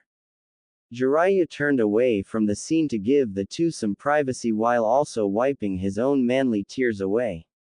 What would his fans say if they caught him crying over such a sappy scene? They finally released each other and went back to their respective seats. Smiles graced the faces of the males. But Hiruzen soon sported a frown. As you now know, Naruto, a lot of responsibility has been placed on your shoulders. I'm confident that you can handle it. The Hokage said with pride evident in his voice. Gigi, I know I'm not allowed to tell anyone about this, but can I tell Shikamaru and Shino? They're my best friends and I trust them not to tell anyone. Naruto pleaded to his grandfather. Hiruzen pondered his surrogate grandson's words. The Toad Sage answered for him. I think it'll be fine for him to tell them, sensei. They don't seem to be the type to judge.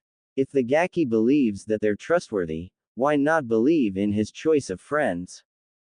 Jiraiya proposed. The Hokage nodded a yes but told Naruto it had to be somewhere private. Thank you, Gigi. Is there anything else you need from me? The blonde asked. Hiruzen nodded. I have another secret I'm keeping from you, Naruto, and it's regarding the identity of your parents. I, however, cannot tell you their identities until you reach the rank of Chunin because of certain reasons. Please try to understand that we're doing this for your own good. The Hokage told the blonde. Naruto had only one thought on his mind. Did they, my parents, love me? He asked, hopeful of a good answer.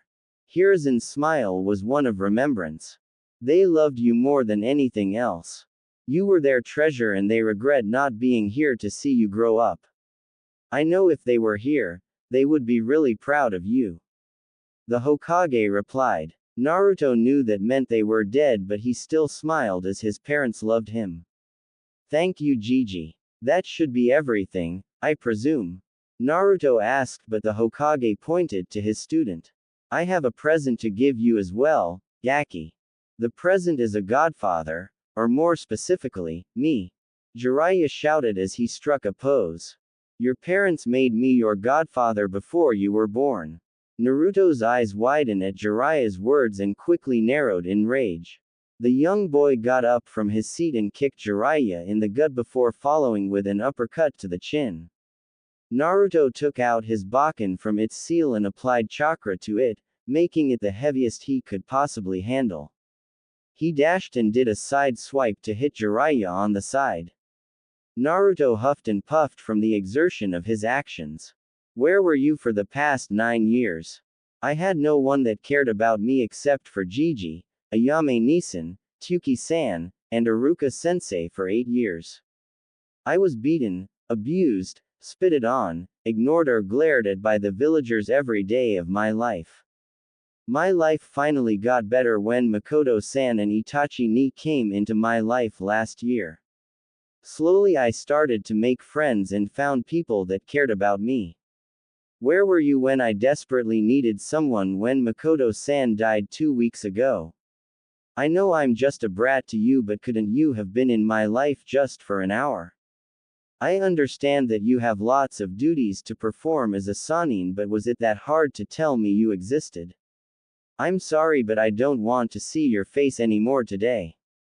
Naruto ranted all of his frustrations. The boy stormed out the room and slammed the door, leaving a downcasted Jiraiya. Hiruzen watched his student. Why didn't you dodge his attacks? The Hokage inquired. Jiraiya slowly got up from the floor and sat down on the chair once more. I deserved that beating from him. The Toad Sage replied softly. His hand moved to his side to soothe the pain. Just give him some time to breathe. He doesn't hate you, but it'll take him time to open up to you. Hiruzen said, trying to cheer up his student the best he can. In other news, there's another reason I called you back here besides the fact that it's Naruto's birthday. I want you to bring Tsunade back to Konoha. Sensei, she left here 17 years ago and I don't think anything is going to bring her back. The white-haired man commented. Jiraiya knew that bring back his teammate was an extremely difficult task, if not impossible. Tell her that I'll pay her debts with my finances and that I'll allow for a medic nin program to be made. If she still refuses, she'll be stripped of her rights as a Sannin and will be declared as a missing nin. Hiruzen responded. Also, tell her that Naruto is alive. He added nonchalantly. Jiraiya slammed his hands onto the desk. Are you trying to get me killed, Sarutobi-sensei? I was already going to get pummeled because of the threat. Now I'm going to be killed, revived, and killed again when I tell her about Naruto. Tsunade was close with Kushina before she left with the village with Shizune. She believes that Naruto died along with his parents. If she found out that we've been hiding him from her, we'll essentially be signing our death sentences. The Toad Sage shouted. Being on the receiving end of Tsunade's punches for years, Jiraiya knew how deadly the Slug Princess was. Hiruzen took a drag from his pipe. Trust me, I know what will happen, but I need her here when I finally take down Danzo. Jiraiya sat down with that statement. So you're finally going to kill that old goat. It's about time. I never did like him even though he's helping Konoha in a way. Hiruzen nodded. I know that he won't be an easy person to take down, so I'll need someone here, in case I fall in battle. That doesn't mean I plan on dying, but I'm not in the shape I used to be. Alright, old man, I'll bring back Tsunade with me back to Konoha even if she's the one dragging my lifeless body through the gates. I hope Naruto talks to me when I come back. The Sannin finished. Jiraiya left the building through the windowsill, leaving Hiruzen all alone. The Hokage stared at a picture of the Yondaime. I'll correct my mistakes, Minato, even it costs me my life. He glanced at his eternal enemy on his desk. Although I wished you had told me how to defeat paperwork before you died. Hiruzen groaned as he went back to stamping papers into the night. The next day Naruto was jogging around the town in the early morning hours. He was thinking about the conversation he had with the Hokage and Jiraiya. The Sandaime had finally told him why he was hated by the villagers. The boy felt like a burden was removed from his shoulders, even though it was now in his stomach. Although he was mad at Jiraiya, he needed to be civilized or at least let his godfather explain his reasons the next time he saw him. Naruto was out of breath by the time he came back to his apartment. Not exercising for 2 weeks really drained on his stamina. He had only completed one lap around Konoha before retiring. He remembered that Tenten said her father told him to come to the store today. Deciding to tell his friends about the Kyuubi later, Naruto showered and headed towards Higurashi Weapons. Even though people were only beginning to wake up to start their day, the store was already open. Good morning, Kaguya-san. Naruto waved to the older man. Good morning to you, Naruto-kun. Tenten's father greeted in return. Why are you up this early? Even Tenten and Terra are still in bed. Kaguya asked the now 10-year-old. I was out training when I remembered that Tenten told me to come see you today. Naruto explained. Well, give me a minute and I'll go get your gift. The blacksmith responded. As Kaguya went to the back to retrieve Naruto's gift, a sickly man walked into store. The man's brown hair was covered by a blue bandana where his Hitai was located. He was wearing blue standard shinobi clothes along with a green flak jacket.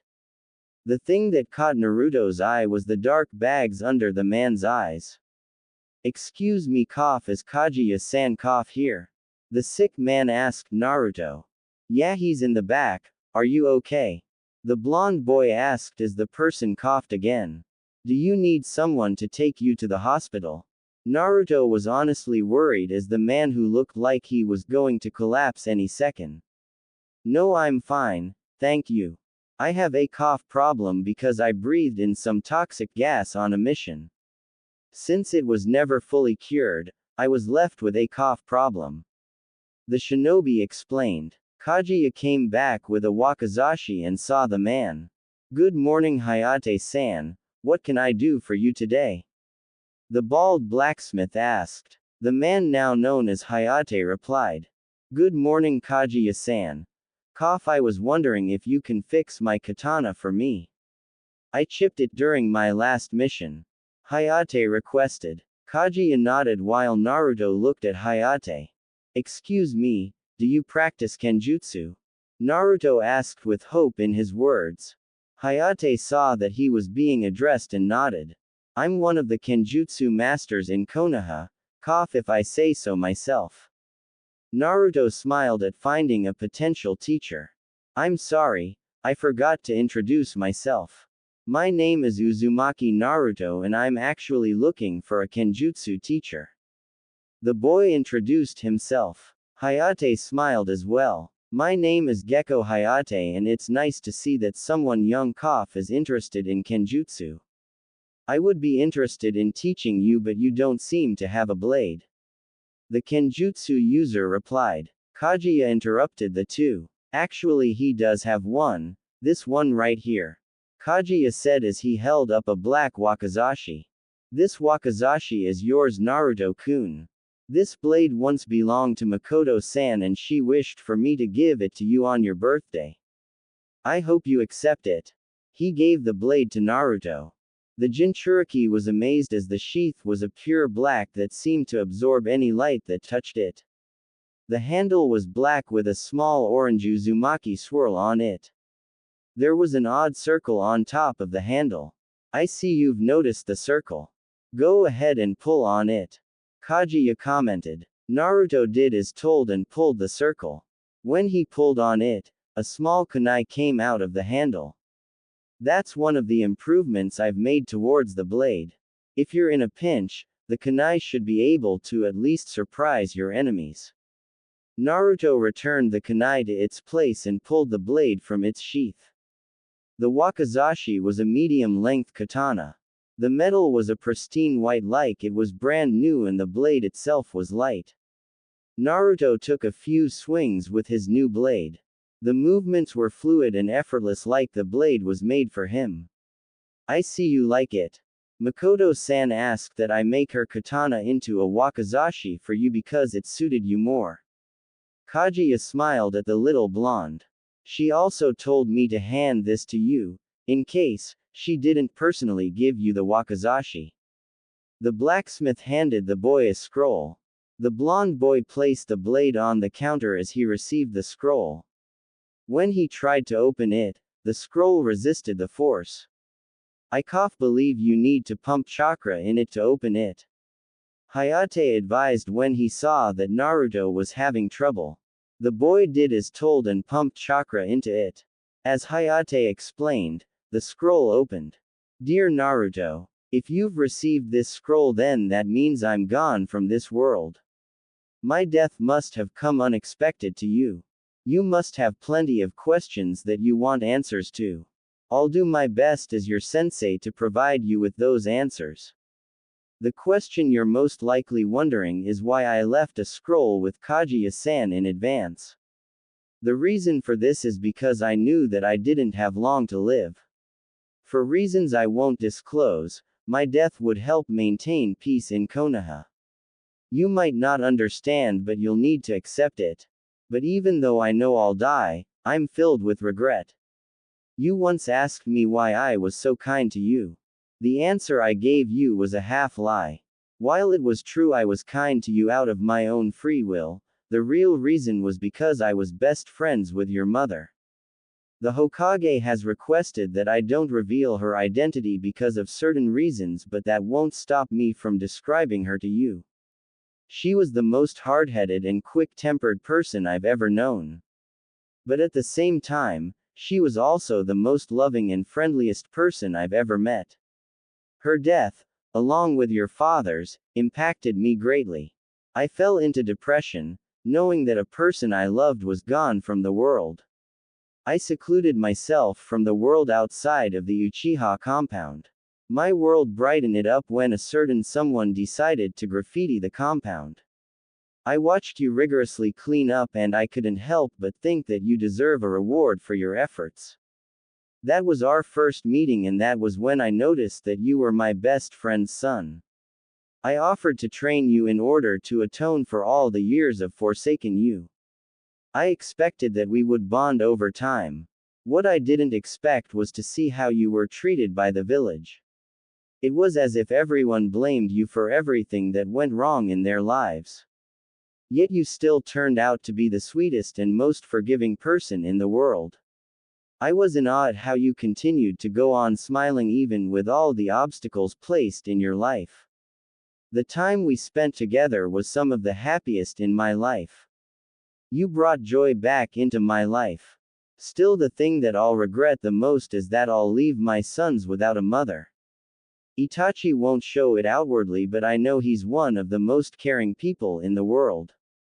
He'll regret every day of his life for not finding a way to prevent my death. Sasuke will be left alone in the world, forced to fend for himself. My baby boy will secluded himself from the world, resenting his own weakness. And my last son will think that the world was set against him, when that's the farthest from the truth.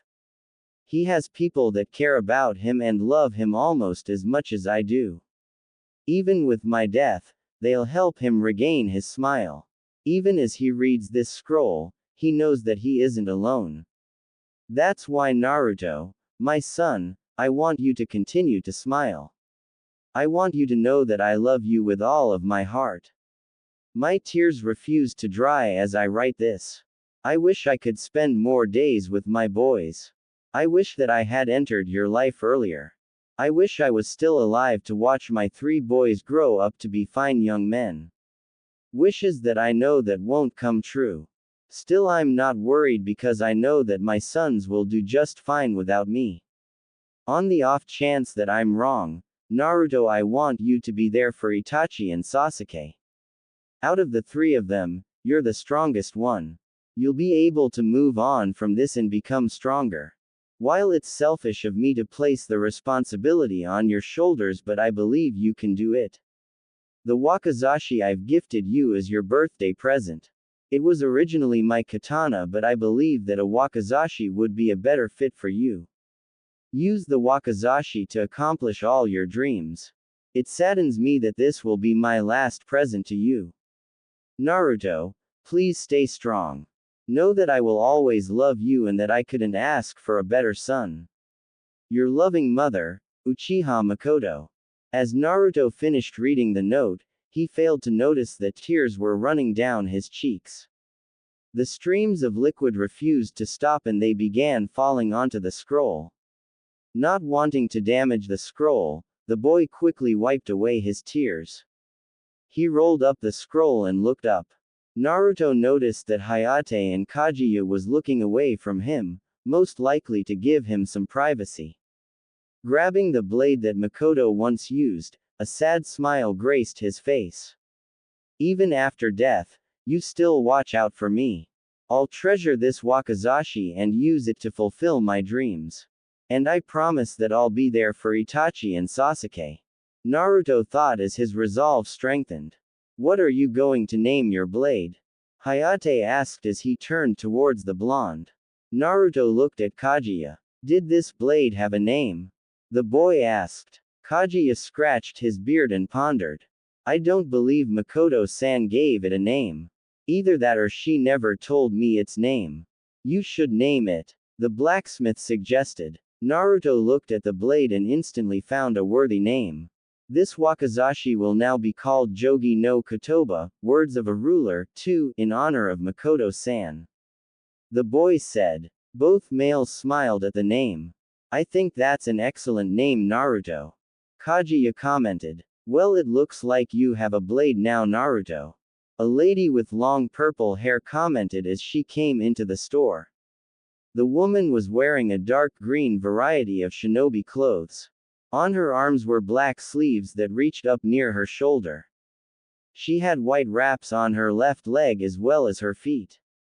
Like Hayate, she also had a green flak jacket. Yugao-chan coughed. Sorry it took so long, I was in here talking. Hayate apologized to the woman. To Naruto, she seemed oddly familiar, like he had seen her before. Looking at her long purple hair, he instantly recognized her. Cat-san, is that you? Naruto asked, remembering the cat Anbu that helped him when he was little. Yugao smiled and nodded her head. Naruto, that's my name when I'm in my Anbu uniform, my name otherwise is Azuki Yugao. Yugao introduced herself to Naruto. Naruto nodded before turning to Hayate. Hayate-san, can you teach me kenjutsu? The blonde asked politely. Hayate thought for a moment as he handed his katana to Kaguya. Sure, but only if you pass my test. The Tokubetsu Jonin replied. You'll spar with Yugao-chan while showing me your skills. You don't need to win, just show me that I won't regret training you. Yugao put a hand on her hip like she was annoyed. Don't I have a say in this? The Anbu woman wondered. Hayate promised that he'll make it up to her and she agreed that it'll be a date. The sickly man told Naruto to meet him and Yugao at Training Ground 12. The boy nodded and headed home to prepare his supplies as well as leaving the scroll from Makoto in a safe place. Naruto strapped his wakizashi to his waist and headed to Training Ground 12. It was easy to find due to the fact that it was next to Training Ground 11. Unlike Training Ground 11, however, the landscape for Training Ground 12 was slightly different. The only real difference was that 12 stretched into a forest area full of trees. As he arrived, The blonde saw Yugao and Hayate waiting. The Anbu woman had a katana strapped to her back. Since this is only a spar, there will be no kill shots, so try not to kill each other. The spar ends when I say so or when your opponent gives up. Hayate explained the rules of the spar. Yugao turned to him with a grin on her face. You could be a proctor for the exams someday. The purple-haired woman commented. Hayate didn't respond as he raised his hand. Yugao and Naruto got into their battle stances. Hayate swung his hand down to start the match. Yugao vs Naruto. Naruto quickly fled into the woods as soon as the match started. Damn it, I was hoping that he wouldn't flee into the woods. As an Anbu, Yugao was often tasked with watching over Naruto. After the incident where the blonde pranked the Anbu HQ, she was also tasked on capturing him. Like everyone else, she was unable to spot Naruto anywhere in the village after the prank was committed. She had hoped he would fight her head-on. Now she either had to chase after him while running through possible traps or wait until he showed himself. She decided on option third. Make him come out. Kaden. Hausenka no Jutsu, mythical fire phoenix technique. Yugao shot small fireballs from her mouth and aimed it at the trees. Some trees were burnt from the technique, but Naruto still didn't appeared. A kunai was thrown from the trees and Yugao easily sidestepped away from it. This time, 2 shurikens came whirling from her left, making Yugao run forward. Despite this action, the shurikens followed her movements. What? How is it following me? The woman mused when she saw an odd glimmer from the sun. He's using ninja wire to control the shuriken's path. Yugao grabbed her katana and severed the connection. From his hiding spot, Naruto waited for the right opportunity to strike. When Yugao turned her back on Naruto, he pounced. The Anbu woman felt a presence behind her, so she drove her left foot into the ground and spun with her right foot in the air. Her foot met a burned piece of wood and the wood shattered under the pressure. He was able to kawaii me just in time, but how did he get behind me? Her thoughts were interrupted when 2 shuriken attached with ninja wire came from her right and left. She ran forward only for a kunai to come straight at her face. She tilted her body to the side to avoid the flying projectile. Only her instincts saved her from the next attack. Naruto side-swiped with his blade, forcing Yugao to drop to the ground. The blonde swung his blade down but was interfered by Yugao's katana. Yugao, using her superior strength, pushed Naruto's wakizashi back. She pressed her hands on the ground and swung her feet up to her chest. As soon as her knees were over her head, her hands pushed off the ground, allowing her body to sail towards Naruto. The boy crossed his arms across his chest when Yugao's kick planted on his arms. Naruto skidded back from the force of the kicks. He had no time to think as Yugao was already up and pressing him. The purple-haired woman swung her katana in a downward arc and Naruto blocked by raising his wakizashi with his right hand. He instantly grabbed the handle with his left hand and pulled out the small kunai. He flicked the kunai at Yugao's chest, forcing her to dodge by bending backwards. He used kawaii to switch places with the kunai and swung his blade upwards towards Yugao's back. With cat-like reflexes, Yugao used her blade to hit the top of Naruto's sword. She flipped her body upright instantly and swung her sword's handle at Naruto's right hand. The move caused Naruto's hand to tense up and he dropped his blade. The next thing he felt was Yugao's katana pressed against his neck. I give up, Naruto said while raising his hand upwards.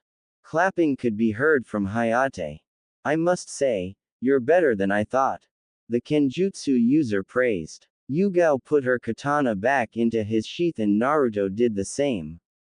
You almost got me, Naruto. That's something even if I'm only going at you with 25% of my full strength. Naruto jaw dropped at the reveal. Man, I thought you were going full strength the whole time. The boy commented, sad that she wasn't going all out. Hayate and Yugao laughed at his disappointment. Naruto, if I was going full strength, you wouldn't have made it to the woods. I'm not an Anbu for nothing. The purple-haired woman explained, trying to bring up his spirits. Naruto, I must say that performance was impressive. I would gladly train you in Kenjutsu, but I'll admit that you have some weaknesses. Although Yugao is older than you, she was able to outmuscle and outrun you when she wasn't going full speed. I know that it sounds harsh since she's an Anbu, but I think we should work on allowing you to go faster at bursts and strength training. Your stamina is good as you don't seem fatigued. You're able to make some good plans, but it seemed like you were swinging your sword wildly at times. I figured that you don't have a style, so I'll help you find one. Now I want you to explain the battle to me and why you did such things so I can help choose a Kenjutsu style that fits you. Hayate appraised Naruto's performance. I usually train at the training grounds next to this one, so I'm used to the terrain around here. As you said, I don't have a Kenjutsu style, so I plan to attack with long-distance attacks. I ran into the woods, hoping Yugao-san would follow me. She didn't and tried to flush me out. I threw a kunai to get her to dodge. I then threw 2 shurikens that I attached with ninja wire and directed her back to her original position. As soon as she saw the wire, I tied the wire to a tree branch. I then used kawarimi with the kunai I threw earlier and used henge to change into a kunai as fast as possible. When she cut the wire, I waited until her back was turned to attack her, but she spun around and kicked me. Luckily I was able to use kawarimi with a burnt log. I once again pulled out my ninja wire and shurikens, except this time I attached the wire to a tree trunk. I let them loose and they traveled in a circular fashion towards Yugao-san. I threw a kunai, forcing her to dodge. Once again I used kawarimi to get behind her, but she dropped to the ground. I resumed my attack, but she did this awesome maneuver where she flipped her body up and kicked me. She pressed her attack, which I blocked before pulling out my secret kunai. I threw it at her and she did the crazy matrix thing and dodged. I used kawarimi once more and aimed for her unprotected back, but she used her cat reflexes to dodge. Which I can totally see why you're called cat now. Yugao-san hit my hand and made me drop my wakizashi. That ended the spar. Naruto finished speaking as he ran out of breath. Hayate and Yugao stood there accessing what they just heard. No academy student should be able to remember every part of the battle and analyze it, well, except for maybe Inara. They were very impressed with Naruto's intellect both inside and outside of battle. Yugao can see that all those pranks he committed were essentially traps that were harmless. The way he hid and executed his traps were similar to how an Anbu was taught. Hayate then spoke to Naruto. I might have a style for you, but I'll have to look it up to be sure. Let's say we meet here once a week for training on Mondays.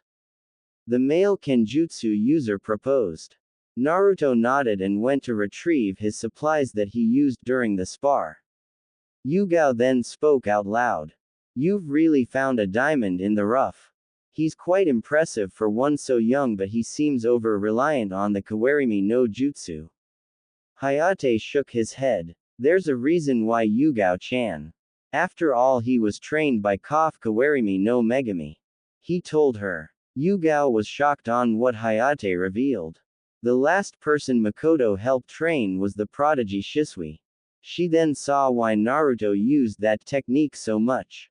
He was probably honoring her in his own way. Later that afternoon, after freshening up, Naruto headed to the Aburame compound. He arrived at Shino's place and called for the Aburame heir. Once Shino arrived, the blonde boy told Shino that he needed to tell him and Shikamaru something important. Shino's eyebrow quirked up, but he agreed to come with him. The duo walked to the Nara compound in silence. They arrived to see Shikamaru and Shikaku playing shogi. They all exchanged greetings with one another. Shikamaru, I need to talk with you about something important and preferably in private, Naruto said while rubbing the back of his head. Both Shikaku's and Shikamaru's eyebrows rose just like Shino's did earlier. Does he know about his tenant? Maybe the Hokage told him. Anyway, it's too troublesome to get involved, Shikaku thought, missing that Shikamaru said they were going to borrow the privacy room. When the boys were all in the room, Shikamaru activated the privacy seals. So what do you want to talk about? The Nara asked his blonde friend. Well, you know how in the books, it says that the Kyuubi was killed by the Yondaime. The truth is that the Kyuubi can't be killed since it's made purely out of chakra. The only way to stop the Kyuubi is by sealing it in a newborn baby. The baby will then become a Jinchuriki, a human container of the beast. The Yondaime was able to seal the Kyuubi into a baby at the expense of his own life. Naruto finished as he gulped down his nervousness. He needed to tell them the next part. So that baby was you, right? The lazy Nara guessed. Naruto spun toward Shikamaru and stared wide-eyed. Judging from your reaction, how the villagers look at you, the graffiti on the walls at your apartment, and how all the adults seem to know something we don't means I'm right. I didn't know the exact reason why, but I would have known eventually. Shikamaru shared his logic with the group. Naruto chuckled nervously. As expected of you, Shika, you really are too smart for your own good sometimes. The Jinchuriki commented. I, as well, suspected something was going on. Naruto looked to the source of the voice, Shino. My Kikaichu told me that you seem to have two different chakras. I now know the reason why. The Aburame clarified. Naruto sat there in disbelief. His own friends already sort of knew something about him was different. If what you said is true, then you're just the prison keeping the prisoner within you. Is the seal secured? Shikamaru asked, although he inwardly knew the answer.